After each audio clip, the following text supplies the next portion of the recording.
Ladies and gentlemen, boys and girls, children of all ages, it's Saturday night, and we are live. Woo! I gotta, and yo, I got it. Oh shit!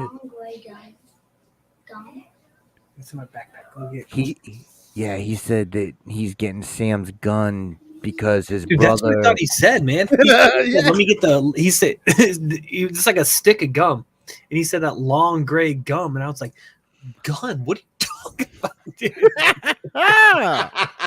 Eli'll be fucking with them too, man. Sometimes, dude, like as they get older, like I've told Sonny like twice this weekend, if Eli does it again, punch him, dude. Punch him, and you'll both learn a lesson. You're gonna learn to leave me the fuck alone and solve your problems. Eli's gonna learn not to mess with you, right? So like, please do this. Solve both our problems. Jack is working all weekend, so I got the baby. You know what I mean? I can't like adjudicate all their little tips over stupid shit. So I'm like, guys, figure this out for yourselves. May the best man win. Okay, Jesus, first of all, the fact that you just used the word adjudicate is fucking wonderful. You're such a goddamn teacher. It's ridiculous. It's like Sonny's bigger and stronger, but like he's like a big sweetheart, right? Eli is smaller, but he's also probably almost as strong as Sonny, and he's just a fucking savage, dude, in every way. Like he just doesn't like you can't hurt him. Like I'll get him and like wrestle around with him and stuff, and I always get him. Yeah. Sonny to the point where he's like, okay, stop, because you just push it. You push it to see what they can take. Eli just never gets to that point. Like the rougher put that boy in a Kimura, dude. Like the rougher you get, like the more fun he's having. You know what I mean? So it's like there's just no. Oh god. Yeah, there's nothing to do. Like he's just. That's what I had to do with Cal when he was younger, man. Because like he was a big kid too, so like he'd be like, Dad, let's do this, let's do that, and want to play around. And I'd have to move my head a little bit, Yeah.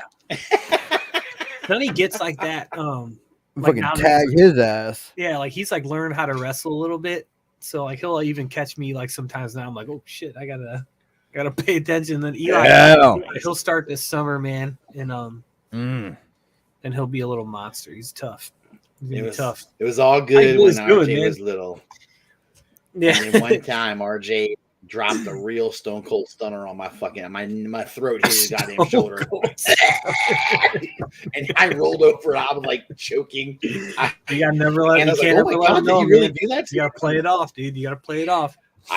Dude, I was gasping. I'm like, well, I mean, Nick, you're probably to that point already with Cal's fucking big, sounding old ass. For any of you watching, we heard a man in Nick's living room. We were like, Nick, who's in there with Kate, dude? Is that why is the pizza man been there for 30 minutes? Yeah, fucking that boy, Cal, dude. That boy's testosterone is coming. Yo. I'm just waiting for him to cut a promo on me. Let me tell you something, brother. Saturday. Hell yeah.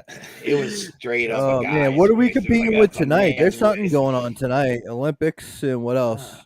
Probably Olympics and I don't know. Is there like I don't know what's going on tonight. Is there there's not a wrestling pay-per-view tonight. Hey, there's some UFC. Yeah. Izzy Adesanya's fighting Robert Whitaker again. Wow. That'd be a good one. Great. UFC. Yeah, Rogan is not on commentary. Not on the call, dude. Michael Bisping's on. He's there. not? Yeah. Well, why? Like, why is that? Because of all this controversy, bro. Shit, yeah. Oh, Jesus Christ. Well, it's on. I would love the UFC. Yeah, then he said that the NBA too. Yes. Yeah, the NBA is hot right now, especially after the trade deadline. Yeah, but that's true. Going back to Rogan, man, that was whew. After he stood by the UFC through all of their fucking controversies of not paying fighters. Yeah, I mean, he's been there since freaking like 90. Since he had hair. Yeah, he had hair. I really think it was like Nick 96 or UFC started in 93, I think, and it was Rogan was there since like 96 or 97, doing the same shit, like interviewing fighters, and they got on the call, and I don't know, man. Maybe they're just waiting for some heat to die down. Probably, hopefully, man. Hopefully it does, dude. Fucking The Rock is being called to be canceled for stupid shit too, like Rogan was. I know, and I think you did you see that? Yo, they want to cancel The Rock for using the N-word. What? I thought they were bad. They were Yes. bad because The Rock was supporting was supporting Rogan. Seth Rogen. Seth Rogen. Yeah. So I was about to call him Seth Rogen. Yeah. Yo, watch American Pickle. That shit is good. So he was supporting Rogan, and then somebody tells The Rock, yeah, he used the N-word. Yeah. And then The Rock was like, well, wait a minute, that's a whole other ball game. I'm not supporting that, Now I haven't seen all of the instances that were in the video of him using the N-word, but I was such a big watcher of his podcast in the earlier years. Like I haven't watched much since he went over to Spotify, but like a lot of that shit was taken out of context. Like it was discussions where they were talking about the N-word. That thing, I mean, it's like I personally would have just said the N-word, right? If I were in those situations. But that's something that I don't know, man. People feel different ways about it, or people maybe are more, I don't know if ignorant is the right word. Maybe it's the perfect word to say, like in any context, like you shouldn't utter this word. But I think, so my beef with that is that people take that and say, okay, so Joe Rogan, he's also a racist.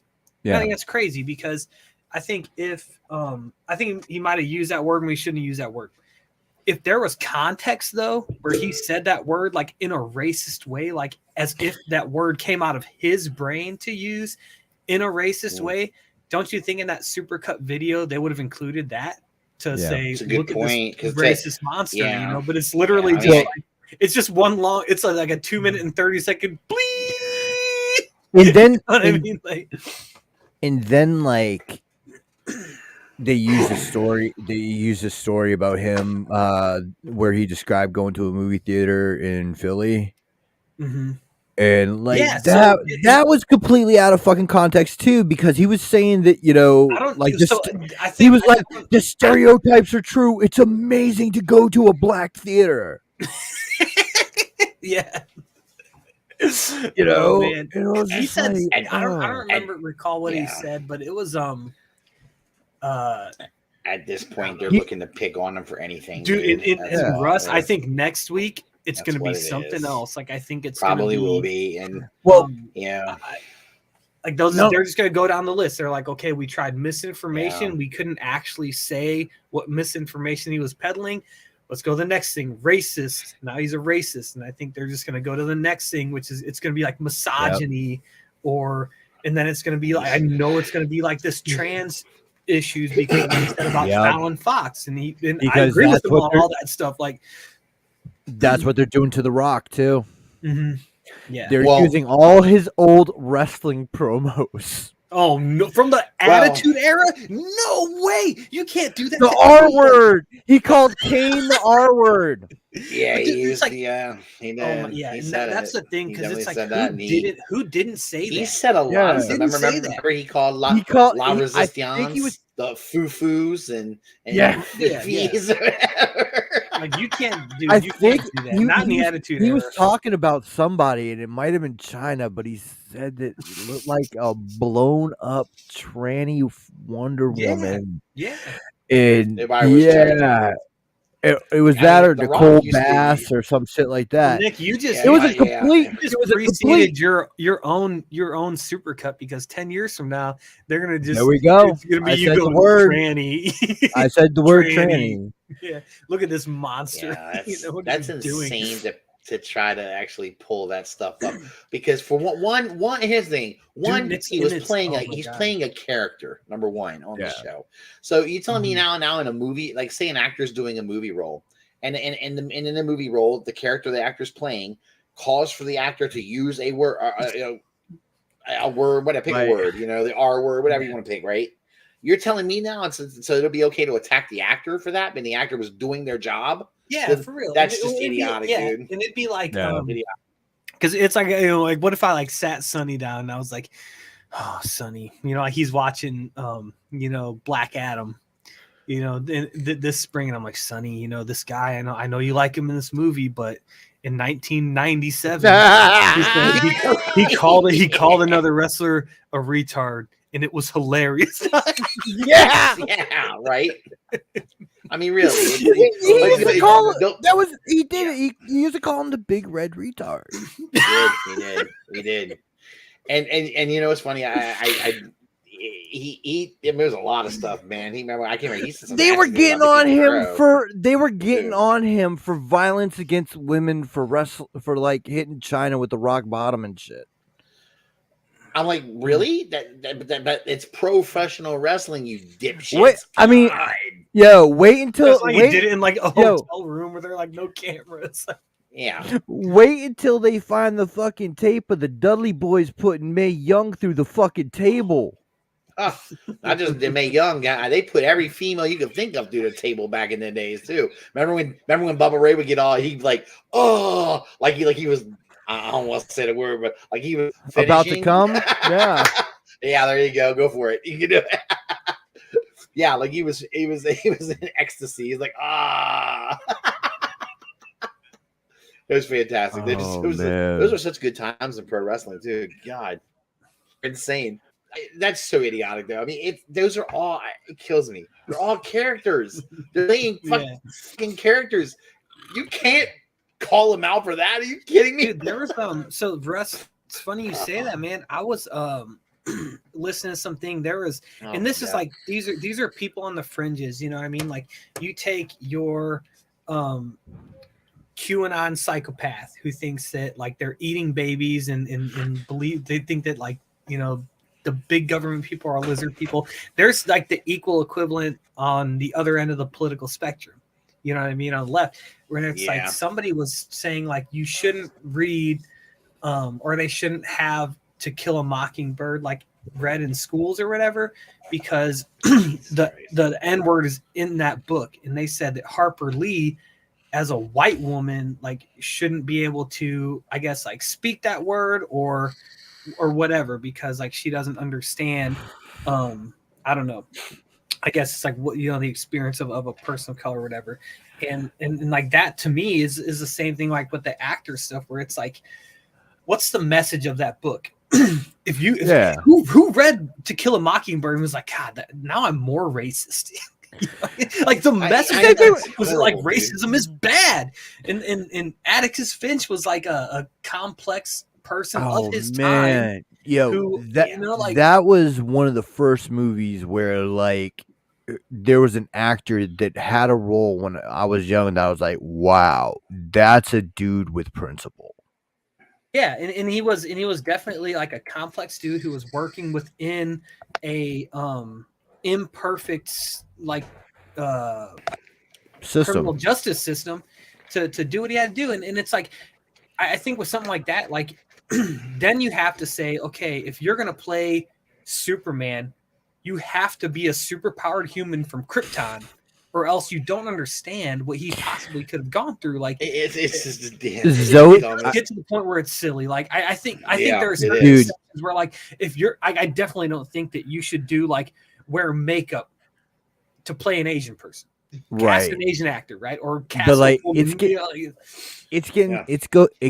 getting so crazy that Zoe Saldana, I don't know if they even released the picture because there was so much like backlash, but Zoe Saldana played Nina Simone in a movie and got backlash because she was supposedly too light skinned to play Nina Simone. Yeah, man. I was like, I don't know. What do you do? I don't know. Yeah. I think, like I said, there's some like kind of exceptions where it's like, why would you even pick this person? But then, like, at the same time, there are other ones where it's like, it is. Yeah, I get annoyed when they get like a really white guy to play like a Latino dude in a movie, or they get, like, so there's that movie, Gods of Egypt. Let me just read the title and the two main people. Gods of Egypt, starring Christian Bale and Joel Edgerton. Joel Edgerton, exactly. Like, that's ridiculous. Two of the whitest dudes on the planet are playing Egyptians. Egyptian gods. Joel Edgerton's Australian. Christian Bale's English. Come on. Right. No, he's not even English, bro. He's Welsh. Wales, yeah, it's Welsh, yeah. Which is even like another level up, you know. Yeah, it's like another level into the. He's this farther up north, you know. Yeah, it's very that is annoying, but okay. With that saying that though, but saying that, yeah. If they ever did release that fucking movie with Jared Leto playing fucking Michael Jackson, I would fucking watch it. I don't care. You know what? I would too. But in his defense, Michael was turning white. So you could probably penalty Michael in his life. I mean, you know, so just saying, you could do it. Pull it off. Man. Yeah. But tomorrow's the Super Bowl too, dudes. Yes, it is. Brian Brink is asked. I was thinking about Brian Brink has asked the most important question. What are you guys cooking up? Chicken wings, buffalo wings, man. Buffalo wings. I got some in the freezer, and I'm gonna do tenders. I'm gonna either cook them or just order some. It depends on how I feel around 4 p.m. tomorrow. You know. Yep. You know what, E? Fuck you about my dirty ass Eagles jersey. You have respect for Reggie White, one of the greatest players in the history of the NFL. Just like your Lawrence Taylor. Only my guy wasn't a pipehead. Oh. No, he was a. Dude, I wish Vinny lived local to me, man. Yeah. Don't get me started on fucking Reggie White. I know he had a lot of other issues too. He was. Hey, Nick, I don't want to hear it. God told him to take that money. Yeah, God told him to be a homophobic asshole too. Oh, more than that. You think homophobic? That's the least of his problems. He was everything phobic in a lot of ways. I don't know. But Sam, what was you saying before I interrupted you? Last Super Bowl. You know, I never get into the halftime show or anything like that. And because I'm like, whatever, it's artists I don't care about, whose music I think is bad. Last Super Bowl, dude, that was the only halftime show I've ever rewatched, and it was the fucking Weekend, dude. And it was because it was just him. He played all his hits, and I actually like his music. You know what I mean? So it's like, I was thinking about that. This one's got a few people on it, like Kendrick's on it, like Snoop and Dre. I think it'll be fun, but I think it's going to be kind of a mess. But like last year's, dude, was just money, man. And I thought so too. A lot of people did not like the Weeknd's halftime show. No, they didn't. But I was like, watched it, and again, like I said, I've rewatched it like a few times now. Like it got the kids into the Weekend. We were at a Super Bowl party. And Anna likes the Weeknd, so she had. I do too, man. So I mean, he's okay. He's okay to me. I don't hate him or nothing like that. I was like, okay, well, it was okay. It's okay. Here we go. I told you, people hated the Weeknd. There he is. I don't know. It was. I don't know if I have any feelings on it. I was just kind of like, in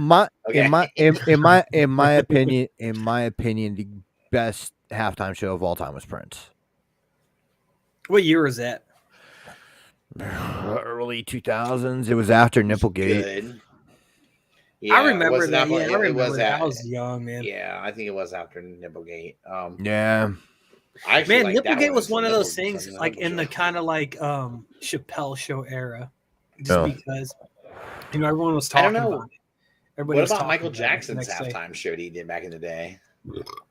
Remember when he did that? He was like he appeared up at this part of the stadium. Then I'm gonna appeared up here. I was like, that dude is everywhere. Hey, Russ, it's because one of them was like Jared Leto. I know, right? in white blackface. That's awesome. Oh shit. Oh god. Yeah, mom. I don't know, man. I don't know. It was. They've had some. I don't know. They did some halftime shows that were kind of over the years, but they've also had a few that were. Well, that's Shakira. Well, that was just a sexy one. Shakira's hot, dude. What do you want, man? Dude, they both are, man. They're for a little bit still, dude.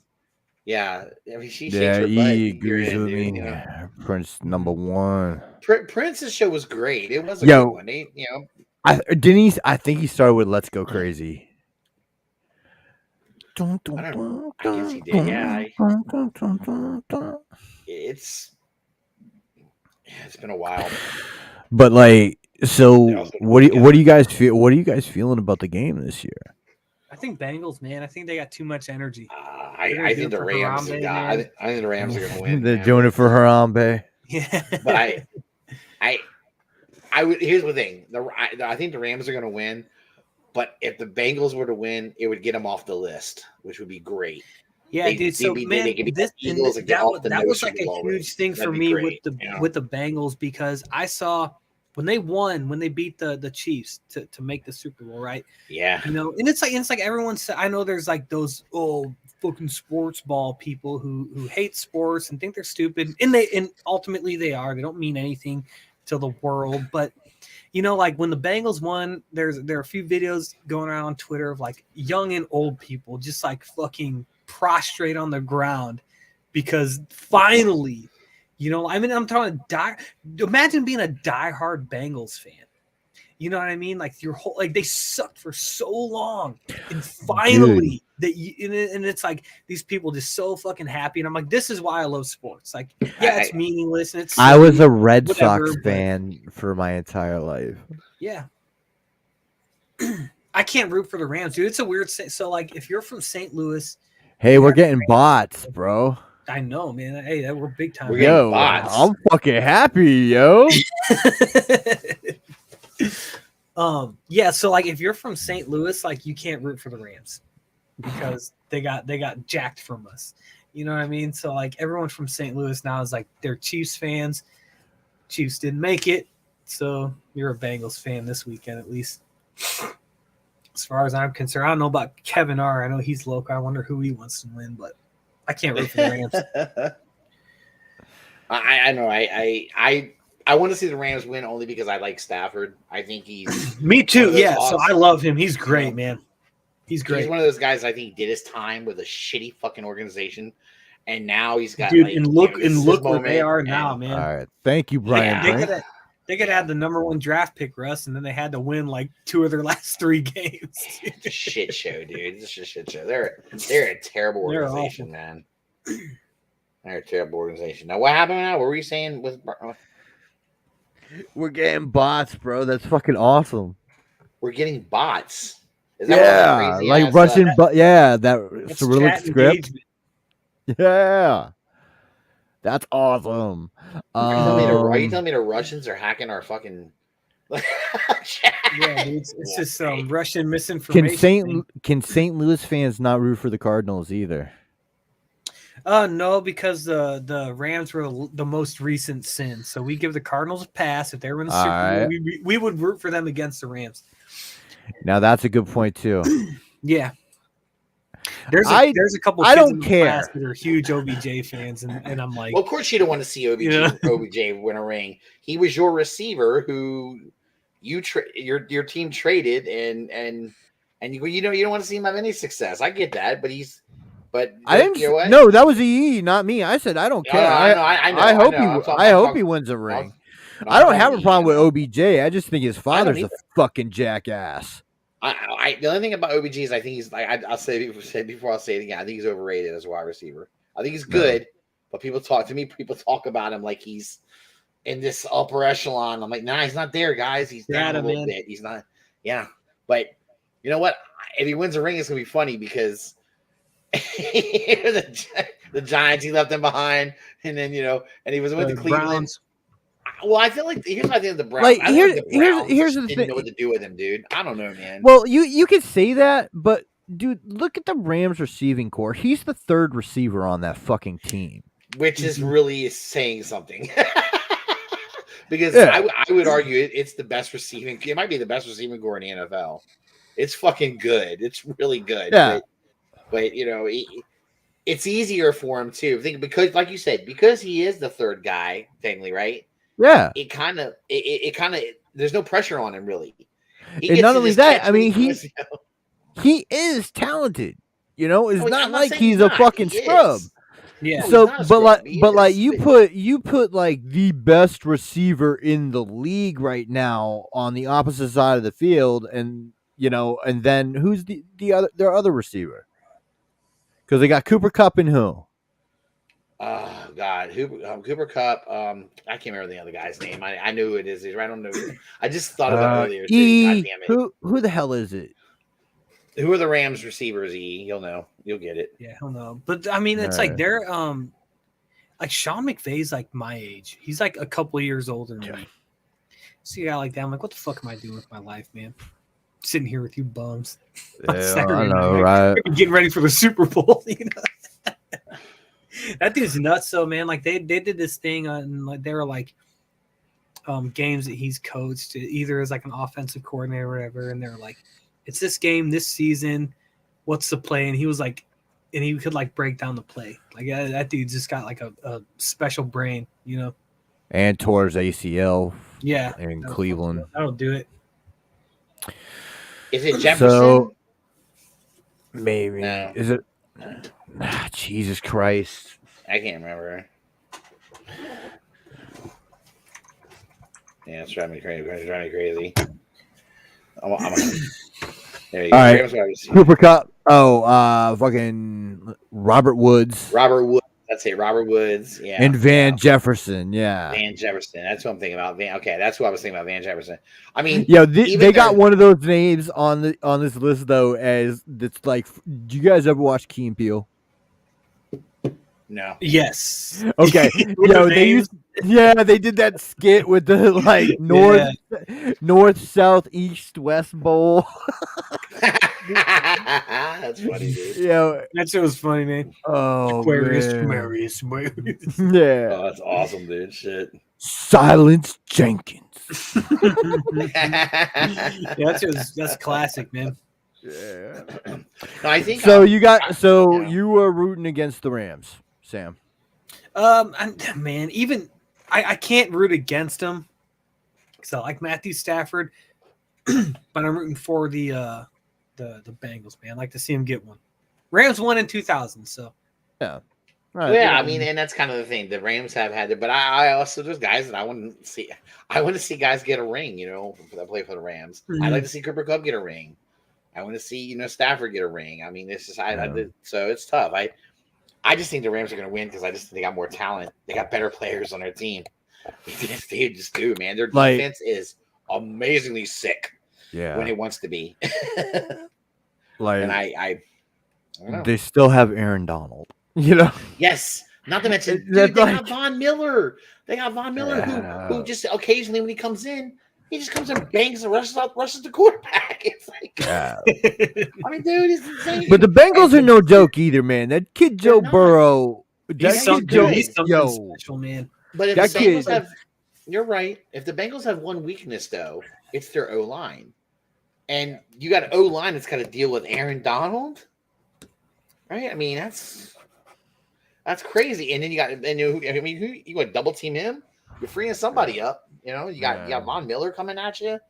I mean, you've got one of the best, arguably the best corner in the league, also to deal with, who's going to be out there on your best receiver. I guarantee you, Jamar Chase will see lots of Ramsey, lots. That's gonna be a good battle. By the way, I want to see that battle because Chase is good. He can play, man. He's the real deal. So I can't wait.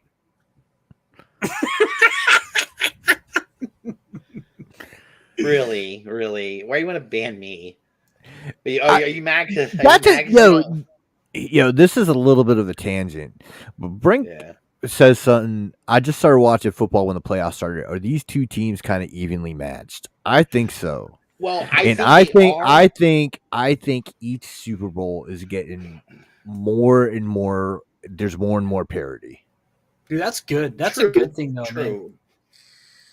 Like that just says that the league has figured something out. Because what other sport? Well, I think maybe baseball, but you definitely don't see this with basketball. There's definitely like a stronger conference in like even in NBA Finals matchups. There's generally this team's gonna win. When's the last time we've had a blowout in the Super Bowl though? What? When was the last time we actually had a real blowout in the Super Bowl? Like, I don't know that we've had a Super Bowl that's. Didn't the Pats blow somebody out? I don't think the Patriots have ever blown anyone out in the Super Bowl. I think they've always been close. Let's see. I'm pretty sure they've always might have been San Fran. I don't know. It might have been San Fran against the Chargers back in the day. Oh no! Well, I mean, remember the San Fran was getting their ass beat by the Ravens, and then they came back after the on them, but and the same thing as the all right. So the biggest one in history is San Fran and Denver. San Fran 55. Denver. Oh my God! They put up 50 on them. Okay. 55 and fucking What Denver year was only that? put up 10. 1990. Oof. So I'm looking it up right now. So With the them, 49ers. The Bears and Patriots back in 86. Oh, that's right. The Patriots did beat their asses pretty good, didn't they? I mean, not the Patriots, the Bears. Yeah, the Bears beat up on the Patriots pretty good, right? Yeah. Yeah. The Seahawks and the Broncos. Seahawks beat them 43-8. Wait, what year was that? Wait a minute. That's a more 2014. That's 2014. Yeah, that's more recent. That might be the last time we've had a real blowout then. I don't know if we've had a real blowout since then. 2003 was the Bucks and Raiders 48-21. The Milwaukee Bucks? Okay. No, fucking damn. 2001, the Ravens beat the Giants 34-7. And that's the last one. Oh, yeah, that's right. They did. Yeah, that was a horrendous. Yeah, that was when Kerry Collins was playing for the Giants. Tampa Bay blew out KC last year. Yeah. I guess they kind of did beat them up pretty good, didn't they? So I guess that was kind of a blowout. I don't know. I guess we don't. I guess what I'm saying is there's not that many blowouts. Typically, there's not in the Super Bowl. It's usually they're good games. But there are. I guess there's going to be the way that the last 2 weekends of football played out were just like fucking awesome. Like as a fan, like games going into overtime, like being to the wire. Like look at the I remember the when you talk about like tweets that didn't age well. EE in the chat. 5 minutes into that Chiefs Bengals game, this is boring. They're blowing them out, blah, blah, blah. You know what I mean? It's like, look what happens. Like, it was crazy. Like, it's fun to watch. 2019. Yeah. That's why I thought it was him. I couldn't remember. Exactly, dude. It wasn't a blowout, but dude, they completely dominated the Rams. That's what I was thinking of in 2019, dude. They beat the Rams 13-3. In the Super Bowl. Yeah, but it wasn't, I know what you're saying. It wasn't like a score, like by scoring, it wasn't a blowout, but they completely dismantled the Rams offense. They didn't let them do shit. Yeah. Yeah, I know what you mean. If you watch that game, that was actually one of the most boring Super Bowls I've ever watched, though. Oh, God. It was like the Rams couldn't do shit on offense. And the Patriots, by the count, the Rams were shutting them down at times too. They held them to 13. I mean, they held them to And you hold Tom Brady down like that. That's impressive, but it was so defensive. I don't think this one's going to be I think there's going to be some points scored in this game. I don't think it's going to be like I don't know. I just think the Rams are going to have more stops than the Bungles. That's all. So I don't know. Who do you like better? But we'll see. Who do you like better right now? Stafford or Burrow? Burrow. I like Stafford for his experience better than Burrow. He's just got more experience. He can read defenses better. He's seen more than Burrow. But Burrow in a couple of years will probably be there. He's not. It's not like Stafford's like miles of got more upside, man. And sure. Right. I don't know, there's like that kind of like rookie. He already is. Not even cockiness, but just like I don't know what's out there yet. Yeah, kind of like ignorance almost, Yeah, which I think will help him out, and it's helped him out all season. I think another good one to ask is Burrow or Herbert. See, I like Herbert, but I think Burrow. I think Burrow's gonna, I think he's just gonna be developed into a better QB than Herbert. I mean, Herbert's great. He's gonna be. The Chargers will be in the swing of things. I'm telling you, the Chargers will be back into that. They're gonna especially when they get their own stadium appearance. Oh, they'll be in there. They'll be in there. They're gonna get some more players around them. Yep. It's You know, I mean, having to share that revenue, you know, it does suck. It sucks. Yeah. But are they supposed to be getting their own stadium? Or are they just going to keep getting? Yeah. Okay. It was supposed to be. It was supposed to be within the next 5 years, I believe. Cool. Construction has to start in the next 5 years. Yeah. What's up, Jeremy B? Hey, what's up, Jeremy, man? My man. Hey, he's a bot. Kick him out. Yeah. Another fucking bot. So, now I just hope it's a good game. That's all I'm gonna say. I just see a good one. I'm gonna fucking kill you. That's my second you son of a bitch. Killing my goddamn. He's waiting. Killing my goddamn segue, Russ. I'm gonna kill you. I'm sorry. I apologize. I'm sorry. I'm kidding, bro. I love you. I love I literally my knee. I swung my knee over and I pulled my headphones jack out, so I couldn't hear anything you're fucking saying for like about 10 seconds. It's ridiculous. He's lying. Excuses. What an amateur! God damn, this guy's an amateur. Like, am I new at this? Jesus Christ! Fucking God. So that DC vid. Yeah, so I guess like it was a sizzle reel for like their upcoming slate. They had shit from the Batman, Black Adam, the Flash movie. Yep. What else? Aquaman 2, which I'm super excited for that still. Like I love that first Aquaman movie. I couldn't get through it. Really? You didn't really? You didn't like it? I had super low expectations, and I think that helped me enjoy that movie and still hold it dear to my heart to this day. You know what I mean? It's Aquaman, dude. I thought, oh god, it's Aquaman. He's terribly boring. And but I gotta admit, he did. Jason Momoa did a good job, you know, and they did. It's like he did. He played himself, but I think basically he always if you're like an Aquaman fan, you got to see King Orm, you got to see a plethora of the kingdoms, you got to see Black Manta, you got to see all this stuff. Right? So I think that's African American Manta to you. I think there was a hubbub about that at the beginning that went away. Thank God. But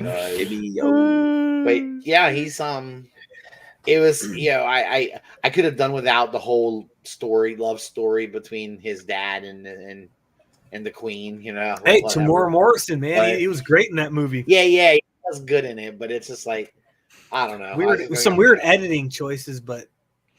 Yo, I got to see Hawkman. Yeah. Oh, yeah. So in this little sizzle reel, they had some stuff from Black Adam, and we saw Hawkman, we saw Dr. Fate, Atom Smasher. Smasher. I'll give this to DC, even at their worst, dude. They nail these comic to screen translations better than anybody else, better than Marvel. You know, you can try to take these one-off things. Like The Boys obviously does a great job of this. Jupiter's Legacy did a great job of it. But I guess between the big two, DC and Marvel, DC I think does a better job of screen to comic to screen costuming. Because Fate looks. I like how Fate. He doesn't even have like eyelets on his helmet, from what I could see. And I'm like, perfect. He doesn't need them. You know what I mean? Like he doesn't fucking need them. Pierce Brosnan looks great. Hawkman looked kind of dope.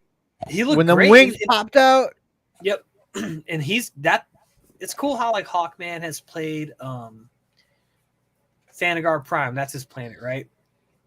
That's like been a big thing with like some of the more recent Batman stuff, which I'm not crazy about, but like with the nth metal and stuff. shit. Yeah. But I think that's cool, man. Not that they're gonna do anything with that, but it is weird how they stitched this all together, because obviously they're like, this is the stuff we got coming out. He's talking about costuming. Yeah. What's he talking about? Said you're on drugs. Yeah.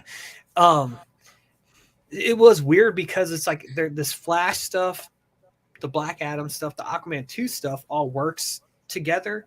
But then, like, when you put in the stuff from the Batman, it seemed out of place with this kind of supercut trailer, and I think they honestly could have left it out. Yeah, I think it causes confusion to people. Yeah, I think that's a really good point. You're talking about, consumer confusion, and also like if it's not related to your other movies, keep it separate. It's gonna sell on its own. It is because it's Batman. I think it's gonna be good. I actually am getting more excited about the new Batman movie. I was initially I wasn't. It's growing on me now. I keep seeing it's gonna be 3 hours long. Yeah, without credits. I'm excited, man. Yeah, I'm excited. I haven't been this excited for a movie for a long time. Yeah. I don't know. There's something about the way shit looks, man. Like out there in the trailers, I'm just like, damn, dude, that looks good. Do you think that they damaged the Justice League so much that the Justice League has to go away for a while, and the JSA is going to be the Justice League? Yeah, and I think so here's what I'm worried about, because like whenever they had like that whatever that equivalent was on the CW, you kind of took it and said, well, they can't have this character in this. They can't have a Batman because of licensing issues, as far as I'm aware of. Superman could kind of be around in the periphery, and you understood it. But then, like, when it comes to like the movies, it's like, damn, I really want to see them.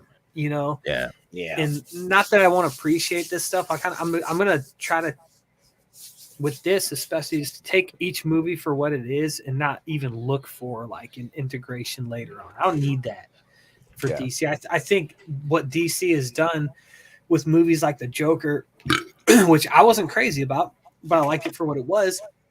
And hopefully the Batman is that they can say, okay, we can do these we can do these one-off movies that make a shit ton of money and have complete creative freedom with these my goodness, look who's in the chat. Happy Smooth. Yeah, happy belated Yule. Hope you're feeling better, buddy. 45 still looks younger than me, man, or he's 44. He's that's why he's Coco Smooth. Yeah. That dude. But yeah, I think like that dude does not look. I wish that the DC whatever, I don't even know what they're calling this anymore. Yeah. I wish with their movies they would say we're gonna do these one-offs, but then like you want to see a Justice League movie, and it'd be weird if you just got like a whole new cast for one Justice League movie. So I don't know. I don't know how to do it. I don't know I don't have like the right answer. I just know what I'd like to see. Like I think that they're gonna continue these solo movies for like Jason Momoa and Gal Gadot, because those are successful. Ben Affleck is gone. I know, man. I think that's a miss, man. I think that was a chance to have a little bit of continuity. And he came back. Why did he leave? Why did I think he came out. Experience with Whedon and everything. Yeah, he came out a couple weeks ago and said, his experience with fucking Whedon on Justice League. He said it was such a mess that he couldn't do it.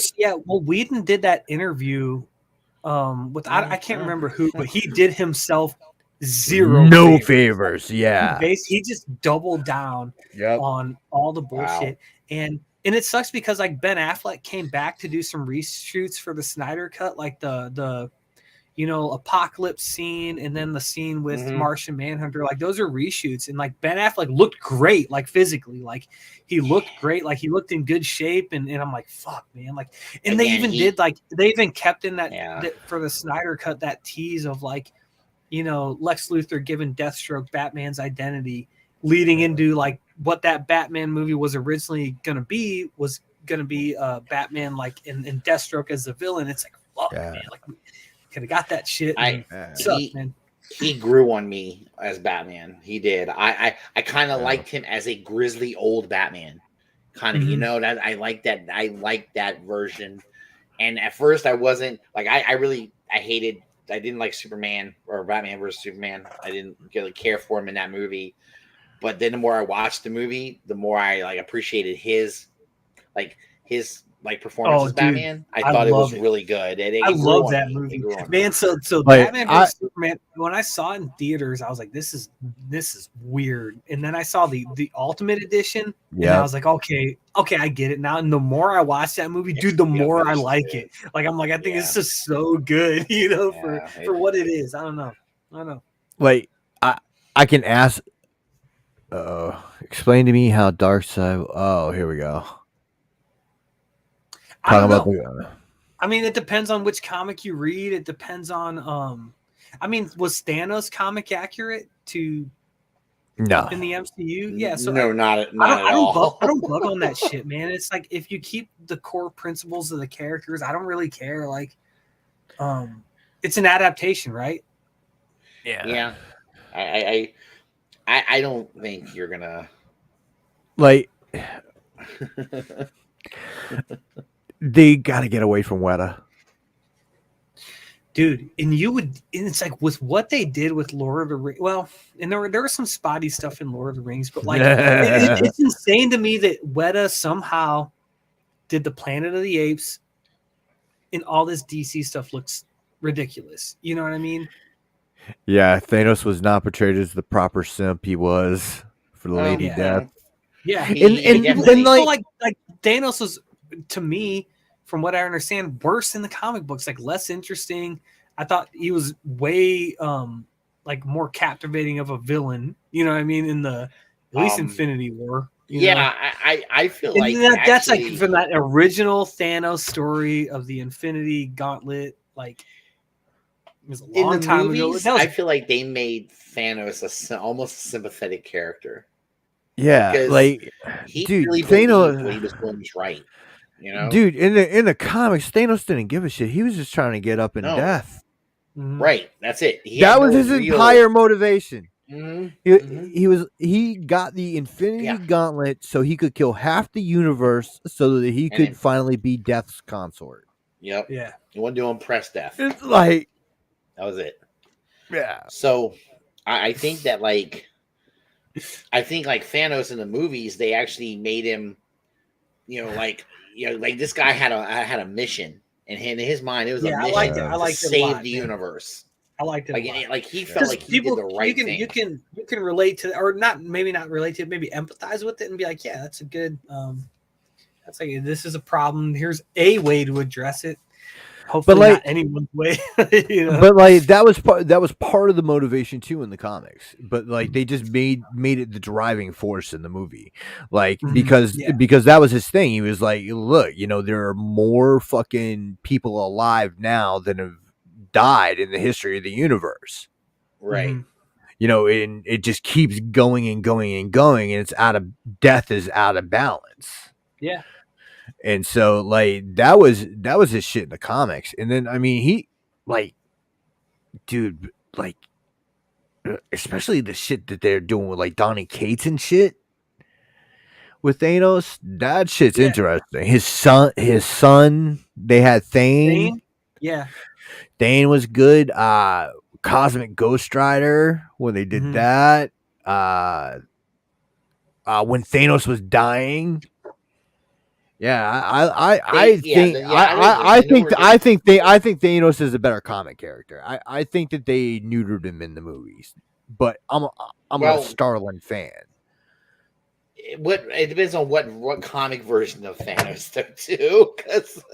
Because you're talking about the newer? Are you talking about newer stuff or older? I'm talking since the 70s, all of it, like since the 70s. I feel like in the comic books he was. I mean, the reason why I liked him in the comic books was because I thought it was really disturbing that he was willing to just whack half the universe just to impress a bitch. If you want to call Lady, I guess whatever. I that was a little weird to me, but I mean it was interesting because it showed he was a disturbing guy. I mean, EE keeps bringing this up. Okay. How screen accurate is Gamora to the comics? How screen accurate are any of the Guardians to the comics? How screen accurate? Come on. I mean, that's an entire franchise. Yeah. Yeah. And I think with Darkseid, Thanos, Loki. It's like the silhouette. Like he has the tunic. It's made of armor now. He has the blue boots. Like, I don't know. And when I said that, like, it wasn't him who I was thinking about. You know, it was the heroes basically. Yeah, who all have basically been comic to screen without. I think they're both equally inaccurate. Yeah. So Thanos in Infinity War, like he just wore like the tank top and pants mostly, but like by Endgame he had like the more classic Thanos armor, which I thought was great. Like I thought looked good. And that cameo in Thor, if they just kept that look, or that was in Guardians, yeah. Oh, Guardians. But it was just like your classic armored Thanos, like yeah. That's a good point, Yul. Yul says like that simps are the most dangerous thing, and it's kind of true because they're the ones that have the fucked up way of thinking. They're the ones that are screwed. So and Nick would know. He's always talking about like being an incel and all this stuff. So. Yeah, I know, right? No, but with this trailer, like I don't know, I'm excited. I don't know. I worry about the direction with which the DC stuff is going. I know that this Batman movie's coming out, and I'm really excited about that. I almost, knock on wood, don't understand how it could be bad just because of the creative team and the actors involved. Like, but hey, I can be wrong. I have two thoughts. Go ahead. Mm-hmm. Sorry, Russ. I just don't want them to try to attach this Batman movie to anything. Make sure it's no, stand on its own. And let it be its own thing. Yeah, definitely let it be its own thing. But I have two thoughts. Either we're going to be surprised by Robert Pattinson because he has shown that he does have some range, and he's great. He's fantastic, man. Yeah, like in everything that he's in. Yeah. So either we're going to be surprised by Robert Pattinson, or Robert Pattinson's going to be bad, and the rest of the cast is going to be so great that it doesn't matter that we have a bad Batman. Yeah. Wow. I can see that. Me. I think I like just listen to that. I think I feel better just based on recent performances of Robert Pattinson that he is going to be good. I think he's playing. And EE and I have gone back and forth on this. Like, he said like Robert, like he looks like like he's a psychopath as Batman, right? And he's like this violent. He's obsessed with the mission, and I bet my paycheck that's not where he ends up in the movie, right? Like he's gonna have an arc because that's what main characters have in movies. They start out in one place and end up in another. It's like you didn't watch the Iron Man trailer and be like, oh, I didn't like that he wasn't the fully fleshed out Iron Man. You know what I mean? Like it's like isn't this supposed to be? This is supposed to be an earlier Batman, though, right? I mean, like Hello, Charlotte. Thanks for coming back. Charlotte. It's Russ. It's year 2, and it's year 2, and it's And Nick, like I know you hated this story, but dude, the 0-year parallels, like Joker floods his, or not Joker, Riddler floods his in this movie. Yeah. Like it's like based on teasers and trailers. But when that was Bruce Wayne. Batman in 0 year was.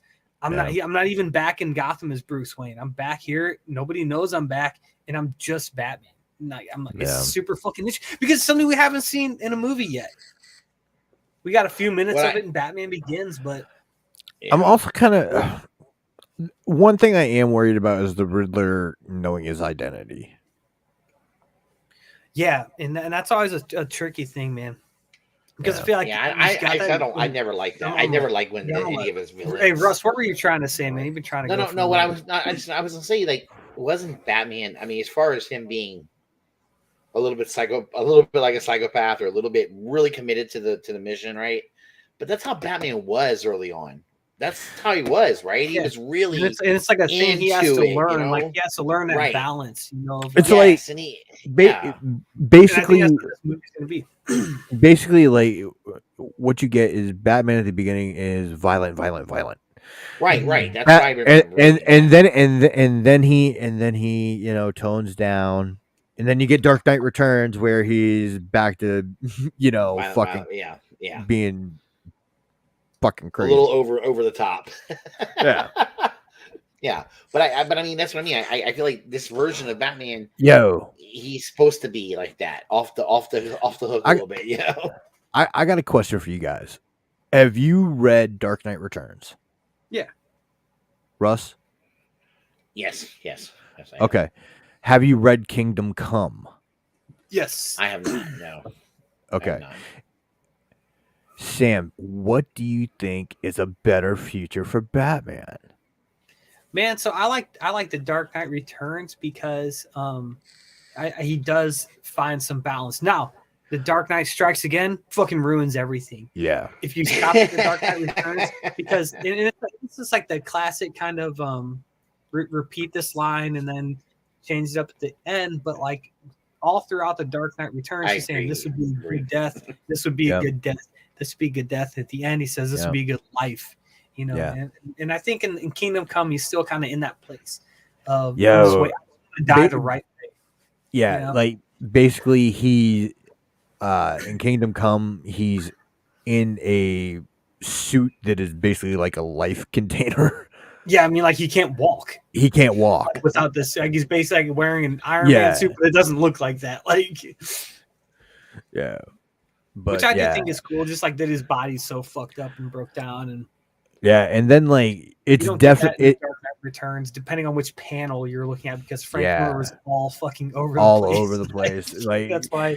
Yeah, sometimes like like Bruce Wayne, they show his back in so many different fucking panels, and one time it'll be scarred up, the next time it'll be pristine, the next time it's even like with his proportions, because like he goes from looking like like just like your classic kind of like late 70s Denny O'Neil Batman in one panel to where like the next book he looks like Danny DeVito in a Batman costume. You know what I mean? Like oh god, like a big which is why I've had to buy 4 different Mafex Batmans and customize 2 of them to match what he actually looks like on the page. You know, like it's a mess, man. Frank Miller, God bless him. Oh hell that's yeah, so more yo, thank you, Russia.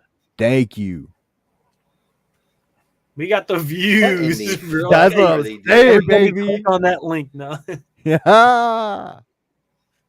Nadia Varkova. She sounds hot. All right, guys. Next Russian thing. Bride and shit. Russ, you wanted to talk Black Series, brother. Yeah, man. We've got. I just wanted to say, I hope everyone's excited because we've got some cool Black Series stuff that's coming out, and/or is making an appearance already. I'm not sure. So I've been hearing people saying that I guess some of the stuff's Big Walter supposed to be, showing up in overseas places. It's just probably possible, but we've got some. That Ahsoka is really, from the Mandalorian, and people are. I believe yes, paying stupid amounts for it, man. I'm waiting. I think I'm so happy we're gonna get that Palpatine without the throne. In the archive wave, for sure. That's one I got on pre-order for Anna because she doesn't even have a number of Palpatine, and I was like, honey, because she wanted the one with the throne, and the problem is I ain't paying what it is, so they have to work. That was the Amazon one, right? Yeah, and it's a fortune, and I told her I said, but I'm gonna get her. I want to get her a Palpatine because you gotta have him. Yeah, the cool thing is with this archive one, it's like they improve on every way that they can. So like he's gonna have like the updated face paint, like the newer soft goods and everything. So it's like you're almost smarter to wait to this point to get one. And if you want a throne, dude, go on eBay. I bet for under $30 you can get a 3D printed throne. You might have to paint it. I definitely think sand it and paint it. Yeah, and it's a fun little afternoon project for us. You could do it for Valentine's Day. Yeah, well, it's probably too late. But I'm sure your ass hasn't thought about Valentine's Day. I haven't either. Oh, that's not true. I got Anna something nice. I'm like, Jackie, I just got you a baby. What are you talking about? What do you want from me? I gotta get. Oh, I'm sure that's what she's gonna think. No, I'm just digging on how they're doing the Han Solo in the skiff, the skiff guard suit again, and I think, but I'm not Han Solo. Lando, that's not Han Solo. Lando, that's a great figure, man. Lando, hey Russ, but his face is gonna, I might get her a throne. Okay. Oh, you dick! Don't Dude, you Russ, dare that one Lando and Skiffguard Yep. gear, that was one of the first ones that they did face print on. Mm-hmm. And and they can it looks on that, good. It looks really good on it. Mm-hmm. Yeah, they got the what's his Dengar? Good point, Brink. His name? Yeah, Dengar, and he yeah. I don't think he had face print before, so I think he was I don't right know if he did or that. not, but I mean, most of his head's wrapped anyway. I don't know. I think my favorite 3PO. My favorite Dengar is from Robot Chicken. Yeah. Where he talks like a used car salesman. I love it. You got that Boba Fett, man. But that Robot Russ, Chicken I'm shit excited is funny, about they said we have like a season 7 Clone Wars Darth Maul coming, which is really cool. It's a I think that's coming in the video game. That video game stuff.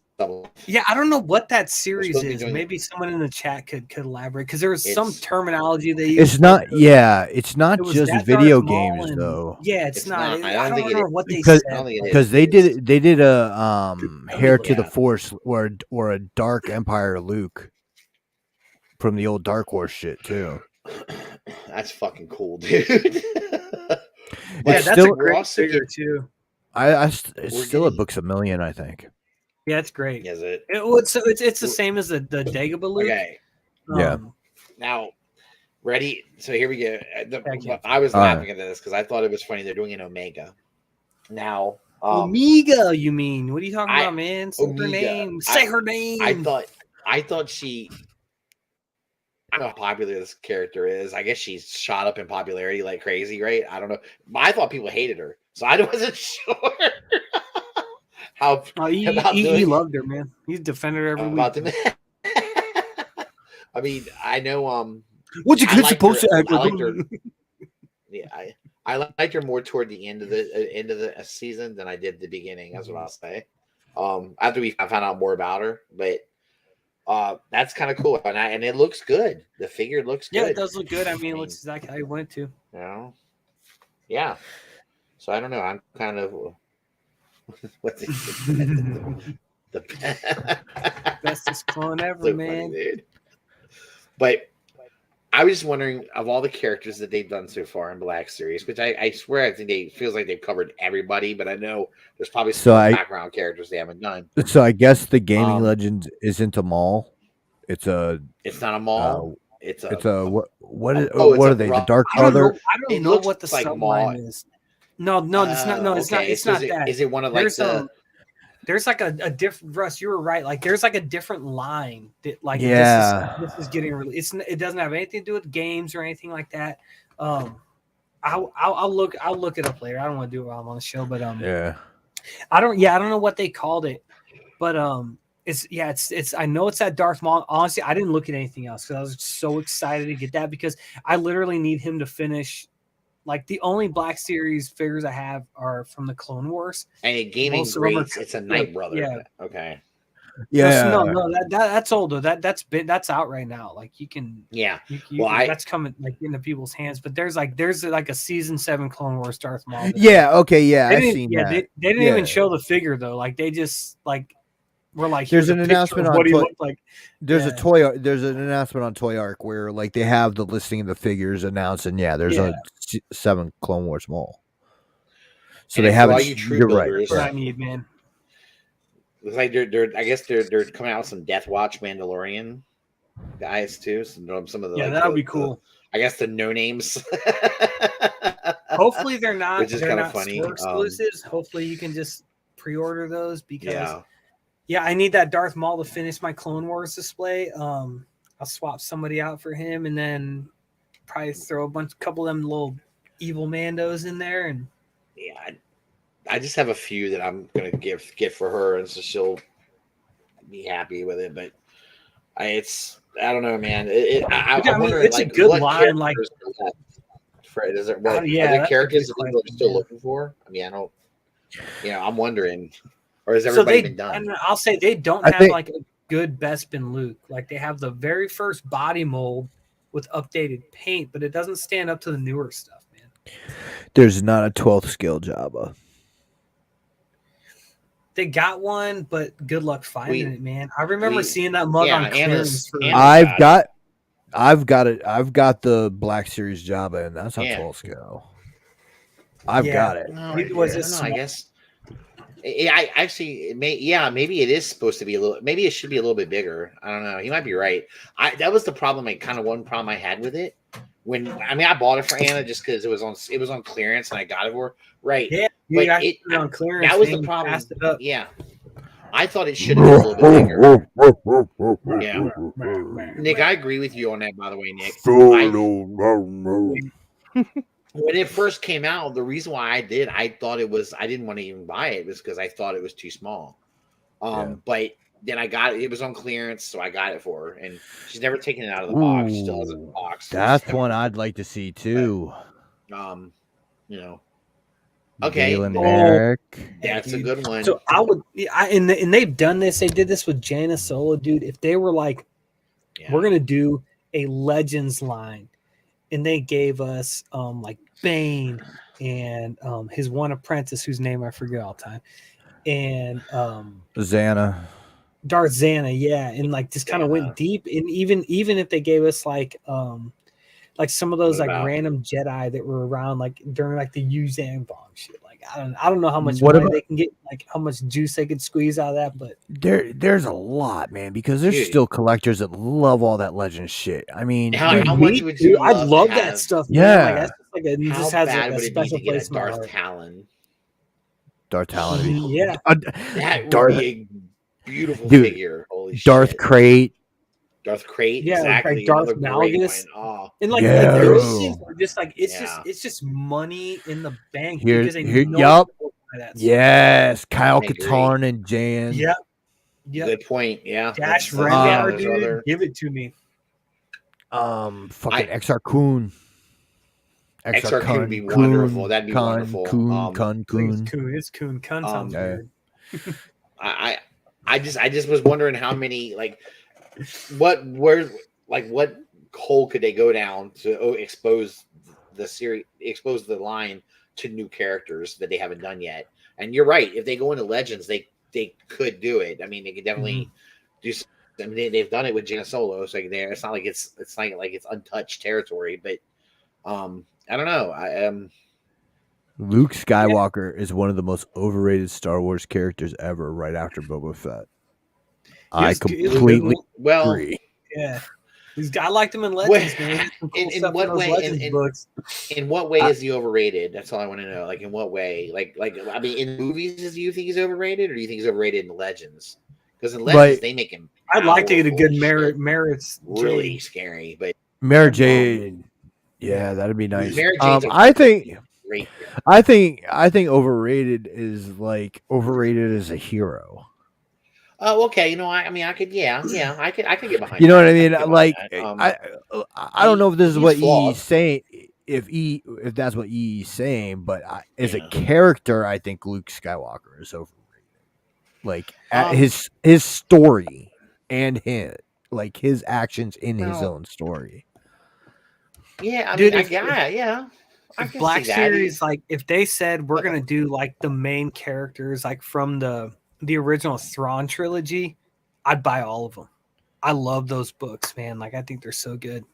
Yeah. Like if they did like a Luke, Mara, Thrawn, Captain Pelion, Han, like the whole crew, like I'd love it. We've got to get a Black Chrysanthemum now. That's what I want them to do that. I want them to do one so bad. He's fucking awesome, dude. Well, you guys want to get into that? All right, yeah. Let's talk about Mando. Guys, look, he said Mando. He misspoke. Fucking Boba Fett. God damn, Mando, because that's the only good thing about that show. Might as well be Mando. Yeah, might as well be. Shit. We're gonna talk about the whole series. Spoilers. So dip out now if you don't want to hear it. But yeah, we're gonna go into it if you guys.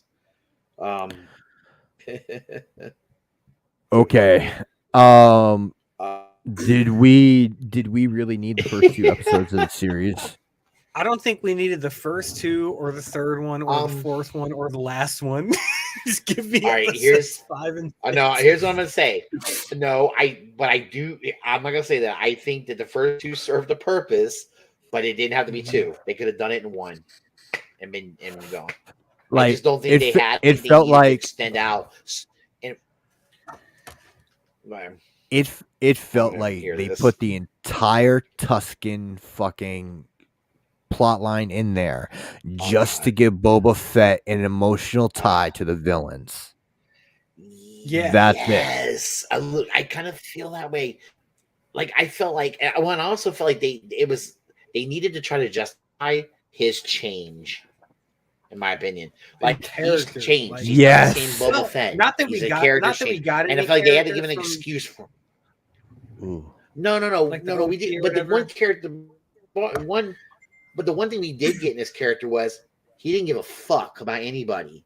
You know, he was a Boba Fett was a badass. There's a reason why it seemed that way, and I'm cool with that. Like you know, but so here's the thing: if you're gonna have a series on this character, I want to know why he is that way.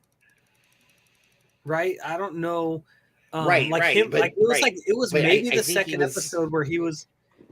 I don't know which one it was. Maybe the first or second one. He's like, Jabba ruled with fear. I'm gonna rule with respect. And I was like, yeah. What am I watching? It's like, this, man? Like, I mean, I don't know. Yeah. It's the exact same thing with Ben Affleck's Batman, going from Batman versus Superman to Justice League and all that other shit. Such a turn. Okay, you know? Such a different tone. It's the same actor playing the same character with different writing and different direction. Mm-hmm. And when Boba Fett showed up in Mando, he fucking was badass.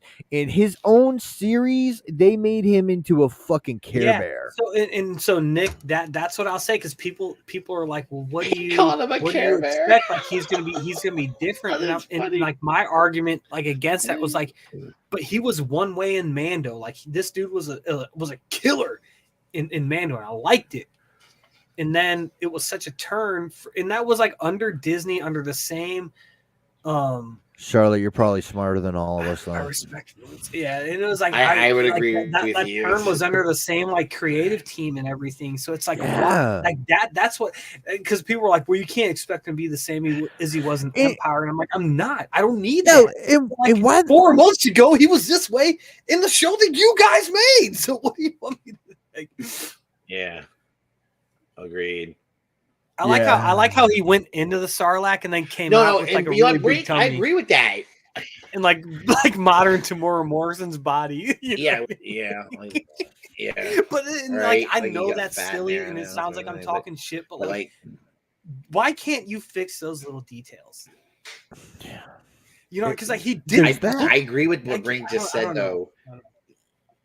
With him escaping the Sarlacc pit, that would have been that's perfect for him. Oh my god, I almost lost I should have been dead. I survived this, and now I want to change my life. They could have done more. I want to be different. You know, kind of flesh that out. You know what I mean? I don't think. I just don't think they needed the Sand People or whatever, the Tusken Raiders, whatever. The Tusken Raiders, I didn't. Yeah, I didn't. I think it wasted time. And then I didn't care about the fucking pre morphing grid Power Ranger kids either. Oh yeah, with all their different color motorcycles. Yeah, that's great. Fucking go Power Rangers. Never has anything felt more out of place in Star Wars than those characters. I would agree. Especially that girl, she just looked like she just dressed. She had this Earth human clothes. It was almost a steampunk aesthetic. Especially with the dude that in the black dude that they had in that group with the eyepiece reminded me exactly of the white guy in Attack of the Clones that fucking Obi-Wan had the death stick conversation with. You don't want to sell death sticks anymore. You know, that's what that dude reminded me of. Dude, yeah, so that I think that was episode 1 I hated. Yeah. And there's a pattern that I'm going to get to in a second. episode 2, when Black Chrysanthemum appeared, I was like, okay, I'm in. I'm back in. This dude got me back in because he looked fucking awesome. Then episode 3, the Skittles squad showed up with their goofy scooters, having their slow ass car chase. And then episode 1 and 3, and then the last one were directed by Robert Rodriguez, who I think is the worst. I do not have enough bad things to say about him as a director. All of his shit is rudimentary at best. Nick, I sent you something in the chat. I don't know if you want to screen share that. Okay. Like, this is like an example of the shit that Robert Rodriguez dumbass thinks is cool. Like, it's like, I don't know why so like when Black Chrysanthemum goes and whoops Boba Fett's ass in the Sarlacc pit, and Boba Fett's just fucking. Here you go. Look at him. Like looking like a goddamn Power Ranger, dude. Like, what is he doing? And look fucking at this knee rockets. What the fuck? You know what I mean? Like, and it's in like, and then in that same episode, that mod dude who you were talking about, he goes like this. He's like pointing his gun at a bad guy, and then he spins around, points his gun the same way, and shoots him. And it's like, why? Like, this is what Robert Rodriguez thinks is cool. You know what I mean? And it's like he ruined that shit for me. Like, I think he's the worst. I think the farther you can get him away from Star Wars, the better. Like, he made the shit unwatchable to me, and it's tough to argue that. I also think like this show was going in all kinds of different directions, in my opinion. Like, it was insane. Like, I thought The Mandalorian had issues sometimes with that, but nowhere near as bad as this show. This show is every fucking way. I mean, how crazy is it to where you take this season, episodes 1 through 7, and everyone, I'm not gonna say everyone, most people favor episodes 5 and 6, who didn't feature Boba Fett, but for 1 minute where he didn't say one line, and it was just about the Mandalorian. Crazy, huh? Like, it's like, this is the best that they can give you, you know. And I think, like, to me, what's up, Lowry? Yo, hey Jason, what's up, my man? It's like the ultimate sin, even, you know, by episode 4, where Boba Fett's covered in baby oil in his underwear, you know, getting beat up and then saved by these weird kids, is that like, I just don't fucking care about anybody on the show. Black Chrysanthemum's about to kill Boba Fett, great, don't care. Yeah. Oh, he might ride a Rancor in the season. Don't fucking care. Who cares? Like they never did anything to make me care about any of these people. I thought, I didn't think about, like, I didn't care, like, about Boba Fett enough not to have it spoiled. Okay, so I heard about the fucking Rancor, but like while I was watching it, it didn't fucking process. So I thought R2, I thought R2 was gonna save the day in the X-wing. Dude, that would have been cool. Like, but so Nick, my thing is, a buddy of mine hit me up on I've been posting like these weekly, like, you know, Book of Boba Fett spoilers without context things, and somebody replied to mine. I was like, I know it sucks, but like, he might get to ride the Rancor, and I was like, and I asked him because I didn't know. I haven't read every Legends book, but I said, is that like a thing in Legends, or is that something that's come up in some fiction? And he was like, well, no, but it would be cool. And I'd be like, well, it would also be cool if he, like, I don't know, rode around on Godzilla, you know what I mean? Or like, but it's like, why is that like a big build-up? But like Boba, see, like, that's kind of hard because it's very hard to know what's canon about Boba Fett or not. Okay, it's true. That's true. Because Boba Fett's even in the show, his crest is the Mythosaur. Right. Because he fucking rode the Mythosaur. Like, Mandalorians have a history of taming animals like that, like the Mandalorian did. If they could have worked that in, though, like, that would have been cool. And it's so, like, my thing is, like, leading up to this show, and maybe this is my fault for having these expectations. They said bring in a ton of flashbacks, and we got those. They just explained things that I didn't fucking care about. I don't care how he got shit back. I don't care how he helped finish him. I don't care why he had the robes that he had on. right? Like it's like if they could flesh out a little bit about who he was, kind of between Clone Wars when we last saw him, and Mando when we saw him now, then I'm good with that. Yeah. But they didn't do that, and I think it was a huge wasted opportunity. That's what this show kind of to me boils down to, is a wasted opportunity. They could have done some really cool things. I've rewatched Mando. I've rewatched season 1. I've rewatched season 2. I think the only thing I might watch of Boba Fett is clips of him on the Rancor. I'm gonna watch clips of Cad Bane because I thought he was great. Yeah. By the way, like some people complained about the voice, and it was the same. It was the same actor. Person. Yeah, same actor. I'm not that. I'm not worried about the look either.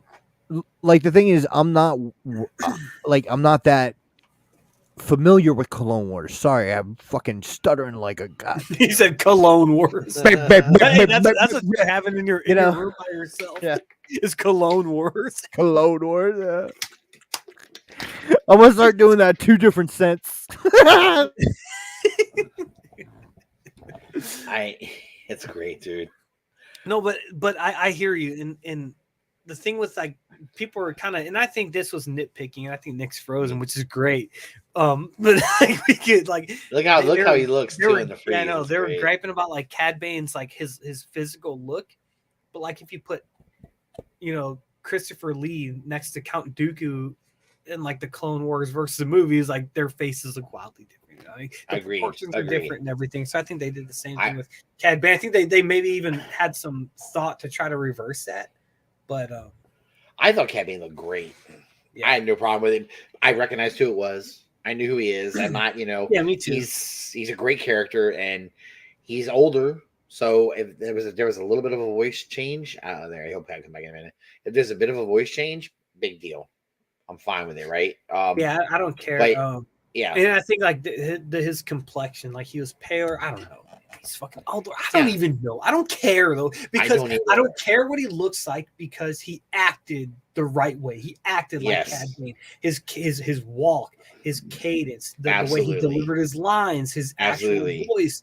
He was Cad Bane. He was menacing and threatening. I know somebody was bitching about him not having his. Dude, like, I think somebody bitched about him not having his jet boots. Yeah, and I was like, well, classic, look, I get you, but he's maybe he just didn't have them on at the time. Who knows? Yeah, and that's like one of the things, like aesthetic stuff. Don't care. Does he capture the character? And he did. He fucking nailed it. He was the highlight of the whole series for me. You know what I mean? Of a series where which I thought was mostly bad. And I am definitely where I was definitely worried about like the Boba Fett, or not the Boba Fett, the Obi-Wan series. Where Brian Brink brought up a good point. He said Deborah Chow, who directed some of the great Mando episodes, is doing Kenobi, and she's directing every episode, which I'm like, I think that's the way every series should be. Unless Robert Rodriguez is directing it, which he should be arrested because he's just so bad. But let me ask you, what did you think about? And I'm sorry, I think Luke Skywalker is a douchebag, and I'm gonna tell you why. Okay, here's why. First of all, he's got this kid. He's supposed to be training him. He's got this kid, and he's not convinced the kid's in all the way, right? Mm-hmm. So he tells this kid, he takes the present that Mando brings him, right? The little chain mail armor, right? And puts Yoda's lightsaber and says, you have to pick one, right? I think that's fucked up, dude. It's very fucked up. Antithetical to every and then EE and I actually had a good conversation, where we agreed. I give this dude a hard time, but he's great. I love him. About Ahsoka, and she left the order. Because she did. Like, your guys, the stuff you're putting down, I'm not picking up. Nope. Exactly. It's against my beliefs. It goes against family and friendship, connections, and all these things, which I hold dear. Right. And then here she is saying, not letting the Mando see him, saying, he has to choose between personal connection. So I'm confused. I think she was I think she was an asshole too. Yeah, it's like if she was like that in Clone Wars, then that would make sense. But like to me, it doesn't make sense. It doesn't work with her character, like with who she has been so far. Exactly, it doesn't match her character. What she should. And he brought up something in the chat about like Boba Fett. We all have our own perceptions, but with Ahsoka, our perceptions are based on the fiction that they have put out. Yeah. So now we're seeing the stories, the character beats that they've put out, and she doesn't even match with those. So it's like it causes confusion, and people like fans should notice that and say, so why is she? Okay, here's the other thing. Does he bring the kid himself back to Mando? No. He sends R2 in a fucking X-wing with the kid in it, and says, I just felt like it was the most douchery thing to do. This kid, Luke knows people are looking for this kid. He knows that the remnants of the Empire. This kid is in danger. Luke knows this. Luke's supposed to be protecting him. R2's got R2's got it. Look, I like R2. R2's a badass. But come on, this is way too big for R2D2 to handle. Come on. Mm-hmm. And he sends a kid by himself. I was so aggravated because to me, that doesn't seem like something Luke Skywalker would do. And I was like, yeah. But then again, he's a douchebag. So what are we gonna say? I mean, I don't know. I don't know. I'm back. There he is. You're back. Good deal. Yeah, I was just talking about how much of a douchebag Luke Skywalker is. We're moaning and groaning about Ahsoka, dude. Yeah, and Ahsoka's a little bitch too. So it sucks because like she was one of the most interesting. Like her arc in Clone Wars is so fucking interesting, especially and man, it's like that season 7 of the Clone Wars, especially the last 4 episodes, and EE knows what I'm talking about. Was some of the best Star Wars content to come out in 20 fucking years, dude. I'll argue with anyone about that. Like those last 4 episodes that tied in perfectly with episode 3. Oh, it's like chef's kiss. You know what I mean? And Ahsoka, even then, is on her like non-Jedi. Like, no, I don't want to fuck with these Jedi. Yeah. And like Mace Windu calls her a civilian or whatever. And it's good. It's good. Yeah. It's interesting, man. And then like with her characterization in Boba Fett now, it's just like there's stuff that does not matching the way they had these characters behaving. I don't think that matches what they were. Like that's what I mean. I don't. And look, Luke has his asshole moments, but come on. Like I said, Luke knows this kid's in danger. I hope Brian Brink does not mind, but he just sent a funny ass meme to the fucking MPSP family chat. I'm sharing this shit. Screen share that, share that shit. My phone's about to die. Oh yeah. I see it. That's you know what, Brink? That's exactly what he did, and I agree. 100%. He's a guy. And it's so enough of this shit. I'm done. Get the fuck out of here. He's like, you're a bad ass. Fuck this school. People with little kids. Only people with little kids think that Luke's a dick. But you're probably right, Rick. If you're a parent, you think Luke was an asshole, right? Yeah, and it's like I could see the argument of like, well, you're comparing this character to how they were characterized in Legends, and that's not canon anymore, or whatever. I get that stuff, but when it's like when Ahsoka's one way in Clone Wars and then a completely different way in this show, 18 months later, it's fucking jarring, and I hope people notice that. And I'm going to argue that she was different. I think she behaved differently than she did when she was on The Mandalorian, and that was supposed to be that long ago. She was different. She's been different in Clone Wars season 1 through 5. She was different in 6. She was different in 7. She was different in Rebels, and now she's different live. So like, there's no like consistent portrayal of the character. I feel like with season 7, kind of through Rebels, there were principles that she had. Yeah, you know what I mean.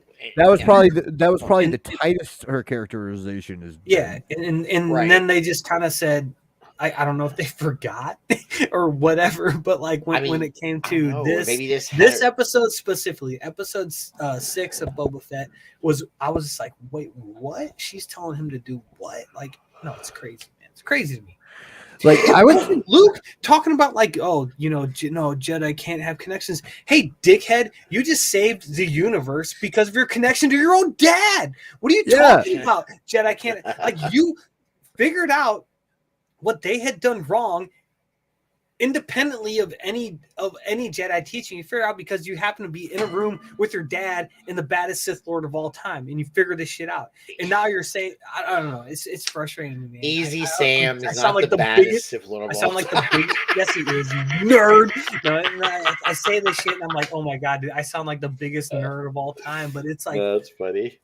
And I feel like George Lucas at the end of Return of the Jedi was like, this should be a lesson to people, like to the Jedi, maybe. Like, yeah, like these personal connections matter. I'm going to emphasize that when I make these prequel films, that they didn't have these, and look what the fuck happened to them. They got deuced out and decimated by these, the clones or whatever. But I don't know. I Nick's either being very still, frozen. There he goes. Oh shit! He went back out again. I'm gonna show my camera. I'm not going anywhere, but I'm just gonna show. I gotta do something real quick. What do you got? Blow your nose? No. No. What were we gonna say? Oh. No, I was saying I feel like if the inconsistency in the way the characters are, I feel like is because of maybe different people directing and doing these episodes, and I think that's why. And it always shows up. It showed up in the movies too. Look at episode 1, episode 2, episode 3, and it was or not episode 1. So I think those ones are all right. 7 and 9. I think those ones are tight. Episode 1 through 3. Yeah. Going into 4, 5, and 6, I think are tight. I think they tell a story of the Jedi and where they started and where they should have ended up. And then when you get into the sequel trilogy is when it's crazy as fuck. Yeah, because it seems and I've been there's this YouTube channel, and like me and Brian Brink were talking about it. So Uncivilized, I think is the name of it. If you want to hear about it, hit me up. I'll send you the link. But he kind of like breaks down the sequel trilogies and what's wrong with them, and I'm like, there's a lot, man. Kind of to a point where I'm just like, I kind of pretend they don't exist. I don't know if that sounds bad or what. It's hard for me because there's stuff that I like in them and stuff that I don't like in them. So I have a hard time with it. I can't. Me too. I mean, definitely episode 9. I'm like, this never happened. I watched it one time in theaters and I have never watched it since. Like, I won't even. I've watched it again, and I have again. All it does is reiterate the issues that I have with it. But see, and Brian makes a good point. He says Luke didn't save the galaxy because his attachment to his dad. Vader saved the galaxy because of attachment to his son. I think that's a good point, man. Good point. And that's strongly worded too. And he's you're right. He's the one who inevitably picked that motherfucker up and threw him in the pit. Yeah, chucked him in the thing, man. Yeah. So, but I only for him to be brought back in episode 9 and all that was made meaningless. You know what I mean? Like, bullshit, dude. Oh, it hurts the shit out of me. I guess because they fucked up and killed Snoke, so they needed they needed to bring back the big baddie. Yeah. Terrible, dude. I felt like that with the prequel trilogy initially. There were a lot of things I didn't like about it initially, but it's grown on me immensely. Now I'll defend it to people. Me too, man. I think it's a combination of nostalgia. The Clone Wars, I think, have a big part to play in that. I think so too. Yeah. And to be honest with you, Clone Wars made those 3 movies better to me. Yeah, because of the Clone Wars show. For sure. Yeah.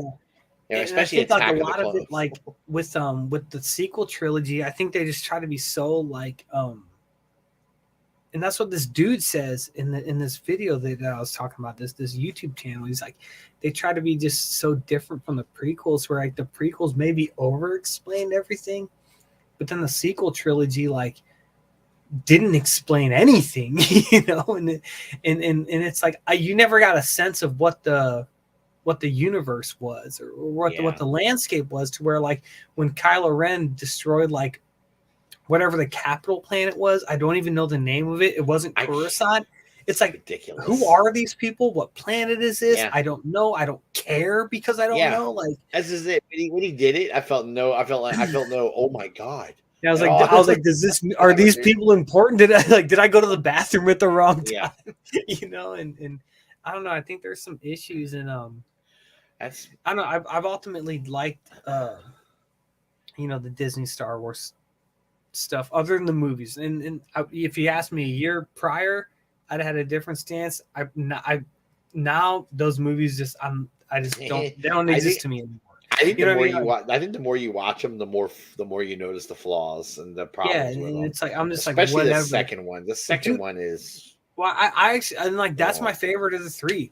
Is it? See, that's the one that drives me crazy because I tell you what, it wouldn't drive me crazy if the last one hadn't been how it was. Yeah. And I feel like the second one, I felt like I feel like the first one was just so familiar and that might be why I like it the most. Yeah. And I was like, oh well, but then like the prequels weren't like that at all, man. No, they were like, you like Star Wars, motherfucker? Yeah, here you go. Buckle up, you were going for a ride. There he is. Back? Oh, you made it back. Okay, let's hope you stay in this. Hi guys. Yeah. Brink has a good point. He's like, how Luke's the thing about attachment. You learn attachments are bad. When he he went to save his friends, got his hand cut off. But I would argue that he got the cool robot hand, and which was kind of awesome. Made him a lot like his dad when he was not so robotic. Anyway, I don't know. Oh man, I love Empire Strikes Back. It's probably Empire Strikes Back is my favorite of all the Star Wars movies. I love that movie, right?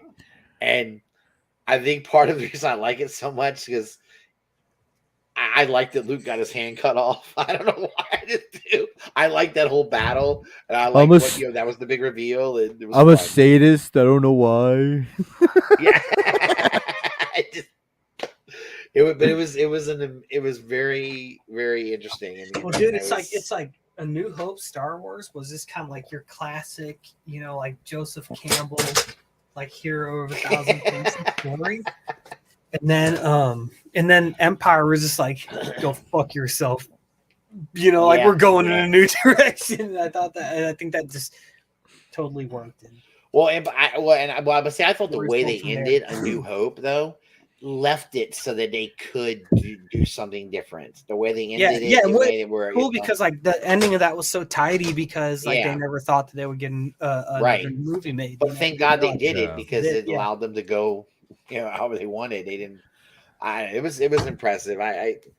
It's an awesome movie, and I wish a lot of the other Star Wars movies were more like Empire, but I know. Like I think Anna's favorite was Return of the Jedi. And I understand why she likes that too, but that one I like to watch the first like half hour of it, and then I'm done and I get bored with the rest of it. What were you talking about? Return of the Jedi? Yeah, Anna's favorite. Dude. So like that, I'm the opposite. Like that one for me, it's like the last half hour. The big space. See, I like the job. And then the shit with Luke and Vader, man, I love it. Yeah, so good to me. See, I love when Luke shows up at his palace and he looks so badass. It's just like, oh man. Like, here's the thing. It's like after this Boba Fett shit, and like maybe we can kind of get to putting a bow on this. It's like, Brian kind of made me feel better because I watched this and I was like, fuck, dude, is this Boba Fett show gonna suck? And he brought up like Deborah Chow is directing it all. It's got Ewan McGregor, which is the Obi-Wan show. Yeah. I should say. But so I still feel good about that, and I will. Hayden Christensen's like in it, you know what I mean? So, man, if we can get some flashbacks and stuff, that'd be great. Apparently, they fight again. Is Obi-Wan and Darth Vader like? Well, again, the reason why I like that is because it's never been closed that there wasn't another meeting between the two. That was like the last time they bucked up was on Mustafar. Right. It's never been said that was the last time that before A New Hope, Or maybe Obi-Wan goes to Dagobah. Oh yeah, dude. Because like he had to connect visit. with Yoda. I feel like at some point, you know. Yeah, they had. So he said he's still excited for Obi-Wan. I am too, and I have the highest of high hopes for that show, man. I think it's gonna be great. May 25th. And you know what? So like, here's about the Ahsoka show too. By the way, I'm worried a little bit about it too. But oh man, I hope they do enough with the Thrawn stuff. But and it's like, well, and here's my thing, man. It's like I'll say this just personally, like I thought this Boba Fett show as a whole, I loved the stuff with Amanda. But as a whole, I thought it was terrible, man. But like, if you see someone that likes, if I see people like, I love this show, I just leave them the fuck alone. What I hate seeing with the show like this is like, also it's like Knight of Ren has posted shit on his social medias, and like you see comments like, or like maybe he's like he posted something about like the Obi-Wan show. You know, like the release date, and like people are commenting, like, "Oh yeah, like that's gonna suck because Boba Fett sucked." I'm like, why can't you let this man enjoy this shit? Yeah, I fucking hate that shit, dude. Now I'm a golfer. Saying like, I hate that impulse where you see somebody who's genuinely. If I saw someone that was like, this Boba Fett show was the best shit I ever saw, I would feel no impulse or compulsion to be like, but it was bad. But Robert Rodriguez, like, and all my bullshit, because like. I just hate that impulse. Like when you see somebody genuinely happy about something or enjoying something, and like, your first move is to be like, "Nope, it's bad. It sucked. It's bad. And you're wrong." Like, fuck you for that. I hate that shit, man. I hate just as an opposite perspective, when somebody likes something I don't like, my first question is, "What did you like about it?" Yeah, typically you want to know what was it. That spurns discussion, though. Like there's a way to do that spurns discussion, and there's a way to do it that is just like you're wrong for liking this. And well, that's what I'm speaking to. My thing is if somebody has a different perspective than me, then I might change my mind. Sure, if you hear their perspective, it might make you notice something that you didn't. Yeah. It's a good point. Like, so, for instance, it's like, to be clear, I'm not talking about that, Nick. I'm talking about people that are like, "Oh yeah, no, I and you're like, no." And I've been guilty. I've definitely been guilty of that. But that's something I think as you get more into the community that you kind of tone down. Probably because you become friends with so many different people that everybody likes something different. So like you can be like, okay, well this sucks, but like, you know, most people aren't gonna fucking take it personally. Yeah, like a guy like Knight of Ren, like I know that dude, and I've known him for shit like almost 10 years, and I know that he's just gonna like everything Star Wars. You know what I mean? And it's like cool. If he likes something that I don't like, I don't need to bring him down. Yeah. I feel like, I don't know. That's the shit that I hate, man. You don't need to shit on everybody's parade. Yeah, like for instance, I don't hate him. I saw him post that shit, and I was like, I'm glad that he likes that shit because he's enjoying it, man. It's like, well, that's good. At least somebody. You're gonna get a few go-arounds around this world, so it's like if you can find some enjoyment. I didn't hate on Boba Fett as much as you did, Sam. I thought there was some good things about it. I had a lot of problems with it, and I did too, but I just didn't hate the whole thing though. I liked some of it. There was something I really wanted to touch on because I think it's an interesting thing. I think that Star Trek and Star Wars are both very much in the same vein that they lose something when they try to become too gritty and too reality based. I think that with Star Wars, you know, you need the Force. You know what I mean? That's part of it. It's a huge part of it. And in Star Trek, you need a ship. You know, you need that science fiction. When they try, those are different animals, dude. That's a good point. Yeah, no, that's a good point. I feel like when you have a Star Wars, anything Star Wars content, that totally veers away from the whole Force users and Jedi and stuff. I feel like a lot of people check out. I really do. Because I think that Boba Fett again proved that Grogu is the savior of this franchise right now. right now because he's like, he's this little badass. And it's like for me, it's the Mandalorian, and it's because I give a shit about him. And it's like that's why I said kind of early on in this Boba Fett discussion, is like I never gave a shit about any of these characters, and that is the filmmaker's job to get me to do that. Yeah, to make you care. No, you're right. It's like I just don't care. Like I don't care. But it's like you could have left Grogu out of it if it would have just been Mando come back. Because like I thought one of my favorite moments of the season was where the Mando's on Tatooine. He's getting a ship. Fennec Shand comes by. She's like, "Hey, Boba Fett needs some help." She tosses him this money. He throws it back and he says, "It's on the house." I thought that shit was dope, dude. Like I thought that was because he's like Boba helped me out before. Like this shit's on the house. I'm a badass motherfucker. Grogu could have never came back, and I would have been. Oh shit! He froze again. Oh, there he is. He's being really still. Oh, there he is. All right. Yeah, man. Ooh, I got scared. Yeah. All right. Cool. Yeah, it's like that. And so I would just say I'm not disagreeing to the extent. I'm just saying that like for me, that wasn't what it was. Like Grogu can come and go. I don't care if he was gone forever. Right. It's the Mando that brought me in because he's a character that I care about. They never got me to care about Boba Fett in this show. And like it was basically like they fucking this was Boba Fett didn't even need to be in his own show. No, well, I mean, ironically, apparently the best episodes were when he wasn't. Were when he was acting, man. I mean, it feels like this was a vehicle. Right? It feels like really that this was a vehicle to get Mando and Grogu back together before Mando season 3.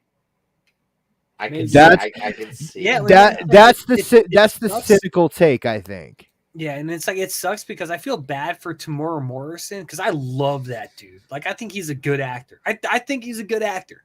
I've seen him in some other shit. Like if you want to watch him, Google this movie. Once We're Warriors, and it's a good movie that he's in. And he's there's potential. And I hate to say it, before this dude dies, to get a shit ton of Clone Wars faces mapped and flashbacks and shit like that, which I thought we were going to get with this show to kind of bridge the gap. Because I think when you see how Boba Fett is at the end of Mando, it's close enough to where he is right now. So it's like, I don't need to know how he got there on Tatooine, at least, from breaking out of the Sarlacc pit. Like, I don't know, man. This fucking show to me was a totally, let's throw this character in. Let's throw that character in too. Hey, let's throw this character in. And I don't hate that. Like all out. I don't hate. Here's what I would. So that's a thing because you could say, oh, they put Cad Bane in. That's fan service. Okay. But if they would have made up some new ass bounty hunter to be like the main threat, I would say, why wouldn't they pull one that already exists? Yeah. And I think 10 times out of 10 pull from the existing lore, which is what they did. And I think that they're right for what they did. But then other people are gonna say, "Oh, it's fan service. It's fan service." See, because he fucking appeared on the Clone Wars. Go fuck yourself. Now, I thought because they showed Trandoshans in Boba and Mando that we were going to see missed opportunity, man. Yeah, missed opportunity. Oh, you're right. Why the fuck not? Why not? And the thing is like the connection between Cad Bane and Boba is relatively new compared to the Bosk Boba. Yeah, there's history there that they don't acknowledge that they could have used to their own advantage, especially when they're in the point where Boba Fett's like, we got this, but we need more muscle, bro. Bring back the fucking bounty hunters. You have 0 actors that need to still be alive. For this point, Bosk is in a mask. 4-Alarm's in a mask. IGA is a pile of Zuckus. You know what I mean? Zuckus is a fucking dude in a mask. Like, why can't you just be like? Why can't he just be like? I got some favors to call in. I don't know. Maybe that's me looking for too much. But They brought back a lot of them. And I will say that the Trandoshans in this season looked terrible. Yeah, like they looked fucking ridiculous, and they all looked cross-eyed, and they all looked like they had the fucking lizard masks from that one Goosebumps episode. Like, oh man, I just like that. I just like that we got to see him rip the arms off. I want like Okay, coming out of this, it's like okay, cool. We know where Mando is going to be for season 3. Yeah. You know where that's at, and they introduced Black Krrsantan. He could be another shit, dude. He was really cool in certain episodes, dude. And not only that, like Chewbacca's still alive. Yeah. Yeah. Yep. It's true. It could be fun. Well, they would have if he paid him. Yeah, that's what I'm saying. Like, or maybe they owed him a favor or something. Yeah. You know what I mean? Like, he had money. Yeah. So it's like, get these fools back, pay them some money. That's true. Oh, they gotta remind me of them too. The lizards from Land of the Lost a little bit. Yeah. Dude, same thing. Kind of remind me of Reptile from the Mortal Kombat movie. Oh yeah. Remember, like the old one. Yeah, the old one. The old one. Yeah. Just as bad as that movie that came out 23 years ago. You know what I mean? Like, what do they do? I don't know, man. That's funny, dude. Like all right. So I'll say Chuck C. and him and I have been kind of jib-jabbing back and forth about this, where it's like, he keeps saying like, you don't like Robert Rodriguez, basically. And my thing is like, yeah, and I'm super open about that. Like, I can't get into a comic book if I don't like the artist that's attached to it. So you don't even like Desperado? I don't even know if I've seen it. Oh, okay. You know what I mean? Like, it's so is the only Robert Rodriguez you've seen Star Wars shit? No, I watched what's that shit he did? Excuse me. Like after Sin City came out. Death something. Oh, fucking Grindhouse, yeah. Like I watched that and that was okay for what it was. I just don't think it translates to this. Desperado is good. I think you would like Desperado. I'll watch it. I'll put it on my list. Good, but yeah. And even Once Upon a Time in Mexico is worth watching. And that's good. I like that. I've seen that. I like that. And the first one is motherfucking what is it? The El Mariachi, which is like really fucking gritty. Mm-hmm. It's it's the story of Antonio Banderas' character, but it's before the actor isn't Antonio Banderas, and this is like a real gritty, grimy, Mexican exploitation film, basically, like Mexploitation, yeah. But he's Rodriguez is Mexican, so it's okay. But it's like I don't know. Also for motherfucking whatchamacallit, Boba. Just the last thing I want to touch on that real quick. Who the fuck was in the fucking thing at the end? The back to tank. Cobb Vanth. The Marshal dude. The Marshal from the which I actually liked him a lot. Okay. I liked him in Mandalorian, but I thought he was really cool in Boba Fett. Like he was one of the bright spots for me. Dude, Justified's coming back. Yeah, I saw that, man. That's cool. Yeah. Good for him. He was great in this. So like I thought he was just okay in Mando in the one episode that he was in. Yeah, I liked him better in this. Like I thought he just like found his groove in this one episode that he was in. Yeah, that and again that's kind of what I like. Yeah, we said Mexploitation because I mean, like for the Robert Rodriguez films, like it does feel like the old 70s black exploitation films. Yeah. So but it was in like the mid to late 90s, Yeah. So it's heading on towards 11, but I want to hit Vox Machina if you guys don't mind. Sure. I haven't watched any of this past last week. So I haven't touched the newest episode yet. No, well, we're only on 4, 5, 6. Okay, I did hit 4, 5, 6. I got that down. Did you hit 4, 5, 6, Sam? Mm-mm. But go ahead and spoil it. Okay. All right, so we pick up with at the end of episode 3, Vox Machina has been arrested for assaulting Silas Briarwood at the end of that episode.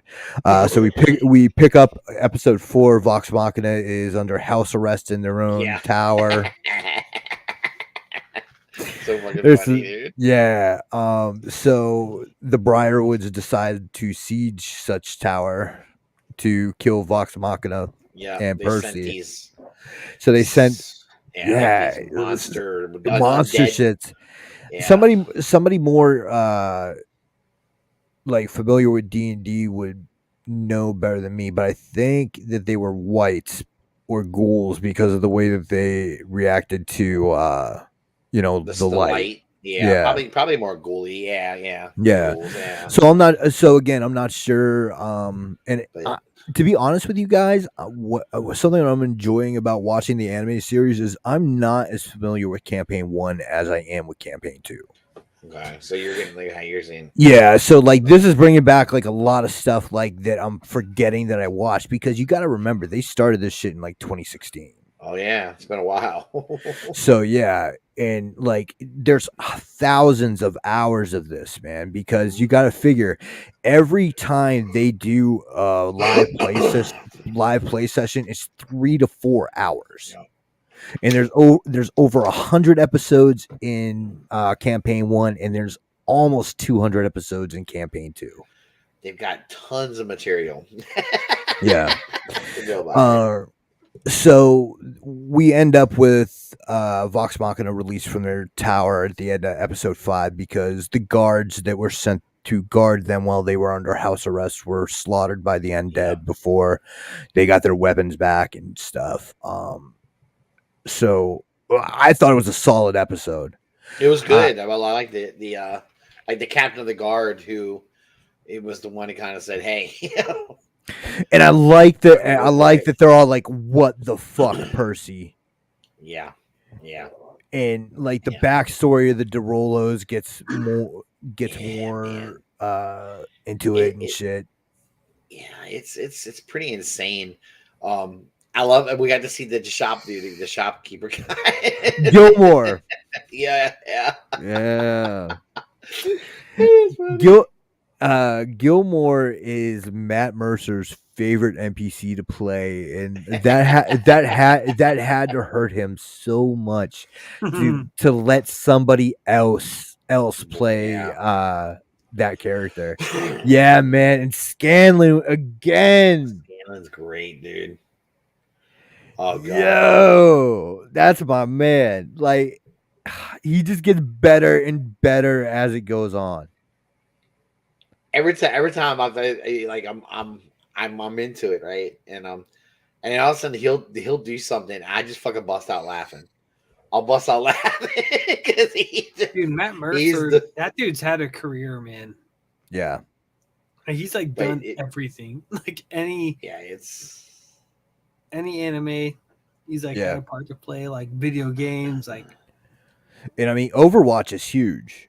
Yeah, Overwatch, And to have that audience, he was also hitting DBZ, so yeah, and that's huge. And hit was one of those characters that like really struck a chord and everybody liked, which isn't common. Like with the new DBZ stuff, like where like somebody really picks up steam, like they're kind of unforgettable, but he's been a busy guy. He's involved in a lot of stuff. Yeah. The only one on that show with credits I don't really know is Marisha Ray, and that's Matt Mercer's wife. But I mean, she is the creative director of everything that goes on with them and all their merchandising and stuff. And Laura Bailey runs the show. It's a real corporation, and they do like real shit. They also run fundraisers. They have a is it 501c? I think is what it's called, that kind of charity. So. Yeah. They did donations to open up a writing room in a Compton high school. They're doing stuff for a girls' school in India. Oh, that's cool. Yeah. So it's not just, nerds, just fucking, making money. They take care of people. Yeah. And like it's so welcoming. That's awesome, though. We were talking earlier about like Night of Ren posting that he's happy about Star Wars and shit. If you and somebody being negative to them, if you do that shit on a Critical Role post, your ass is going to get tore apart. If you neg a Critical Role post, your ass will be ripped apart because they're just like, you know what? If you don't like it, don't watch it, and that's all you need to say. Yeah, it's in the show. God, I just hate that impulse, man. Where it's like, yeah, not even like if you don't like it, don't watch it. But it's like, no, not only am I not going to watch it, but I need to make other people who watch it and enjoy it feel bad for what I do. I hate that. And make them not enjoy it. Yeah. Right. Right. Put them down for liking it. You know? Yeah. I can see it all the time, man. Yeah, so we were talking about so they get out of the tower in the end of episode 4. Beginning of episode 5, they get in with Gilmore and get some supplies to go to Whitestone. They end up in Whitestone. They were chased there. Right. Some awesome action scenes. Some of the best animation I've seen in a while. It's awesome, dude. Yeah, and like to have fantasy animated like that is such. I love it, Nick. I'm telling you, I feel like some of the animation looks Castlevania style to me in a lot of ways. Well, did Titmouse do Castlevania? I can't remember who did Castlevania, but I'm almost wondering if somebody. I'll look that up because I feel like there is because it is the same studio that does Young Justice. Yeah, that's what I said. I was like, this looks just like it has that look to it. It's everything, from when you see somebody get stabbed or something. It's got but it's got like it's got softer lines because it's fantasy. It does, and like a softer quality that fits it too. So it's not it's not just the cookie cutter style of Titmouse. And then he's right, and they lose all the supplies because they lose the goddamn carriage. Yeah, that's fucking good. That's good. That was funny. So they saw fucking supplies in a bag are hanging on the fucking ledge, and of course, whoop right over. It's a different studio that does. It is Castlevania. Okay. Maybe it's someone who worked on I mean, these guys are Russ, I do feel like ultimately, like if it's American animation, it's going to look a certain kind of way. Yeah, maybe you might be right about the DC stuff. Kind of all looks similar. Yeah. Like it looks good though. I mean, I don't care who's doing it. It's fucking great. I love it. I love all the characters too, and I love that you get a spotlight on every character every episode. Yeah, when they get. That's tough to do, man. Cool. Like, that's in 25 minutes. Yeah. And some of the episodes were 17 minutes. I think. Just some of the art that they do, man. They got some of the background stuff too is amazing. Yeah. They hit it good, and when they get to the town, all hell breaks loose. It's really fun. Yeah, and I'm also they also have the subplot with Pike, after she gets Pike in episode 4 basically explodes with light to actually she can't access her light, and Keyleth she can't access her light, right? She goes to like the what's it, the Everlight, I guess. Church, yeah, that's it. To commune with her goddess. Yeah, because she thinks she's been cursed or something like that by the vampire chick and by the Briarwoods. Yeah. The backstory to that is that Ashley Johnson, the actress that plays Pike Trickfoot, was at the time in the series Blind Spot. So she had to leave a bunch. So she'd be gone for like stretches of time where they'd be filming. And so like they had to explain her absences. I see. So they have her character off on her own arc. Yeah. Okay. All right. So like the stuff that you're seeing at the church with Pike never actually was role played. I got you. Okay. That's just added on. Okay. It's kind of cool though, because she's being told that And Brink brings up a good point. I like that they do their flashbacks right at the beginning, so it doesn't interrupt the flow of the episode. You know what, Brink? You're right. I think it makes a huge difference. It does. It makes a difference. I think so. And the flashbacks have meaning. Yeah, they're legit. Yeah, because I feel like there's like always like catching up to do on like who the characters are and like what motivates them and everything. So, well, and meaning. It's funny. I think that only the flashbacks had meaning to that episode too. Yes, like it's a coherent story. There you go. There you go. There's a reason for this flashback, so you will understand something in further on. You know, it's so well done. That's why Russ, have you seen the action figures? I have not seen the action figures yet. No, I have not. Who's making them? Toddy Mac. All right. McFarlane. Okay. They're Amazon exclusive. Are they really? Hold on, dude. I mean, it's like they make good toys, man. So I wouldn't be mad about it. I'm not mad about it. No. Listen, I've turned Sam. Remember how I used to have a lot of hate for McFarlane?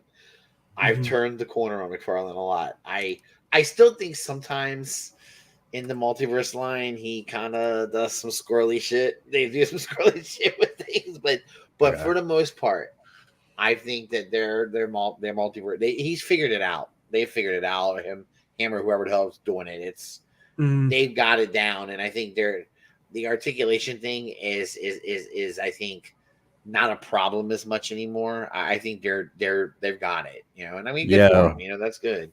Russ. Oh my God, she's incredible. There's Vex, one of the twins. Look at that face. She's so good. Oh man. That's probably one of the best faces McFarlane's ever done. And you know what? They do a good job, man. And you know, it's funny.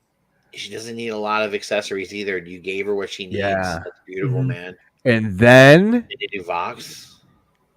Nope. No. Okay. And they had Percy. Yeah. Oh, they did Percy. No mercy, Percy. Interesting choice for the first two. That's cool, man. Percy's awesome, dude. I like him. Yeah. He's really a cool character. At first, I didn't like him, Nick. In the first episode, he was the one I was. Dude, he was kind of like on the outside looking in. I feel like he was smart. Look at this shit. You know? They've got a novel. Okay, like a full novel. All of these down here. Yeah. These are all comics. Oh no shit! And so like these ones are Mighty Nine. Mighty Nine is the second campaign.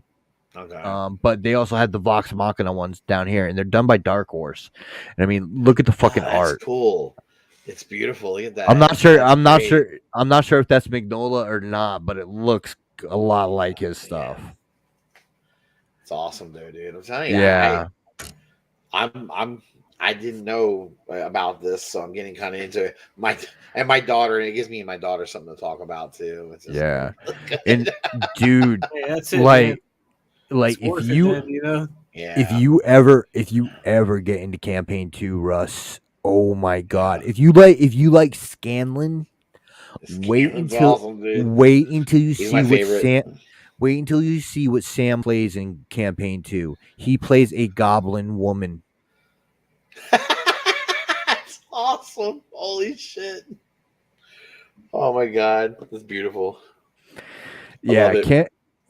He plays a goblin woman named Not the Brave.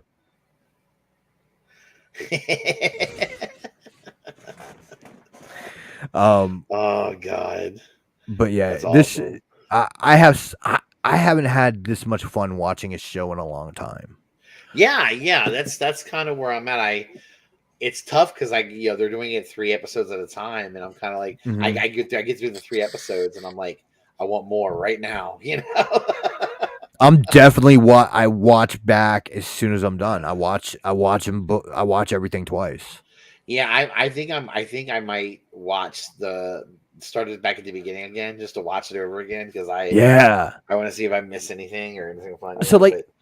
So I think that's a cool thing about the way that they're releasing this, and you guys might agree or excuse me, disagree.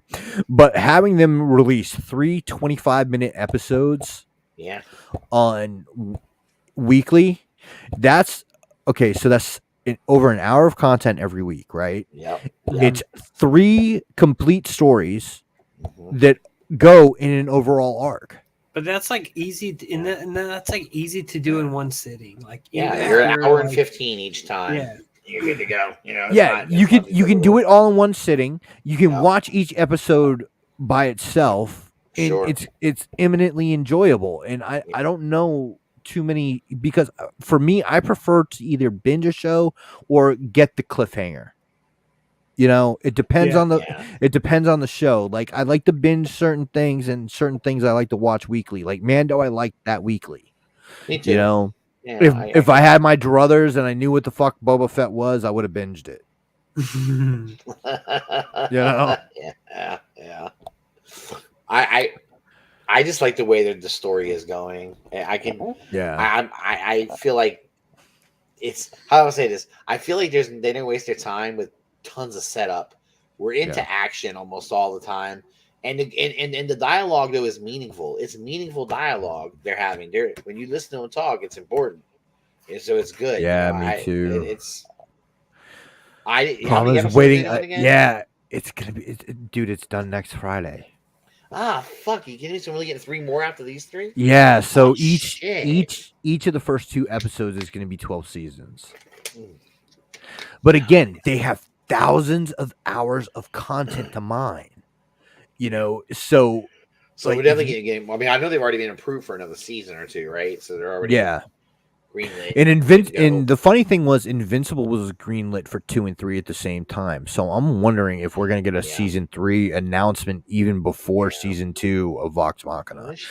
And the other thing I saw on CBR, Vox Machina is 100% fresh on Rotten Tomatoes. Oh, that's so cool. All right. That's really good. I don't think anyone can have anything negative to say about it. It's really a fucking great program. But yeah, like Sam said, Rotten Tomatoes is kind of trash, but at the same time, it is. But dude, that's something, man. But there are a lot of young people that do Rotten Tomatoes, though. So because that means that nobody's outraged yet. Right. True. Yeah. No, I think my daughter's digging it. She likes it. She does. Yeah. She told me she thinks Scanlan's a little over the top. I told her that's what I like about him, and she goes, "Yeah, I can see it." Yeah. Oh my, they've toned Scanlan down. See, I wondered about that. That's funny you say that, because I did wonder if he's not worse, and they did tone him down for this show. Oh my god, there's so much stuff coming up that they can do. That, like, it's one of those things like Star Wars. There's so much stuff that they can draw from.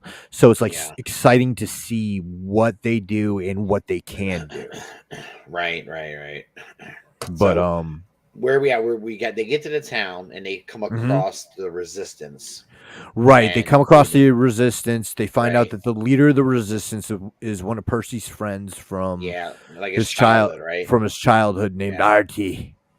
Artie is played by Dominic Monaghan, if I'm correct. Right. Yeah. You might be right. That sounds so familiar. Yeah. That's the guy. That was the guy that was in Lost, right? He was one of the hobbits too. That's right, with the hobbits. I forgot about that. Yeah, that's true. But he, they decide they're gonna free. He's the lead. He was the leader of their, and they're gonna free him. Yeah, so they end up freeing a lot more people, and they have their little resistance movement, and that's the end of 6, isn't it? Well, yeah, but the really cool ending to 6 is. Percy thinks he's the last of his family alive. Oh, and he gets corrected on that. He has a little sister who is alive. His little sister, who he thought was dead, is still alive and has been a hostage of the Briarwoods for years. Now, my thing is she almost looked like they're like. You don't think they turned her, do you? I honestly don't remember. I don't either, and I'm wondering is she could? There was no sign that she's a vampire or nothing like that. But when you see her, the way it is, it's just like she. I mean, clearly she's not free to come and go as she wants, but she's not chained up or anything. She's in a dress. She's she looks like she's well taken care of. So I was kind of like, huh. I don't know. Oh man! And one of those movements, because I saw EE's comment about the comic relief. Oh no, it was your comment about the comic relief. Yeah. Dude, team front door and team back door, bro. That's awesome, dude. That's so good. And then like the great thing is like in the game when they were playing, they rolled so shitty they couldn't break that door down. Oh, are you kidding me? So they put that in the animated series. That's so good. They failed to do it in the game. So yeah, it's just one of those moments. This dude opens the door and just throw it to empty the piss pot. Yeah. Say the dude, they're fucking. It's fucking Scanlan, Vax, and who else? Yeah. And who's with them? Percy, Scanlan, Vax, and Percy, right? It was I think Percy's with him. Yeah, Percy's with him. So it's the three of them, right? Sitting back laughing at him. Yeah, and he climbed in. Yeah, and Percy tries to climb up through a window, and he ends up falling back down. Yeah. Like, that didn't work. Yeah, so like Vax is trying to pick the lock. Scanlan's trying to magic the door open, and they start arguing and fall over. And all of a sudden, the door opens. The guy's fucking emptying the piss pot and fucking throws it in Scanlan and Vax's face. throws piss all over him. Yeah. So later on, when they finally do, they fuck the guy in. They get in, right? And they meet up with the rest of the crew, right? She's like, his sister's like, she says, "What's your song? And why do you smell like piss?" Yeah. And he's like, "Long story." They do such a good job of making you familiar with the characters without having so much content. Yeah, they're good though, man. I love all the characters. I do. And everyone has their moment. Little bastard Scanlan. I'm like, I was annoyed by Grog watching the live play. Yeah, but in the animated series, Grog's dope. I like Grog a lot. He's got good lines and shit too. Yeah, he's pretty good. I'm the brains of the outfit. Yeah. All right, man. I see Sam starting to squint and about to turn into a pumpkin. We're about 20 minutes over. We're about 20 minutes over 11 o'clock on the East Coast, guys. Jason Lowry, our friend on the Nirvana Network, has a hangout going, and I'm sure he's linked it wherever he can. Loved having you guys. Thank you guys so much for tuning in for the first 3 weeks, and hopefully longer. Thanks for hanging with us a little bit. I know there's probably other shit to do tonight. Thanks for and things are gonna keep changing and evolving, and like we're gonna be doing different things and have different types of content for you, and I'm just so excited for the future. So on that note, same thing I say to y'all every week: peace, love, and hair grease. We're out. Love y'all. Adios. Bye. Peace out.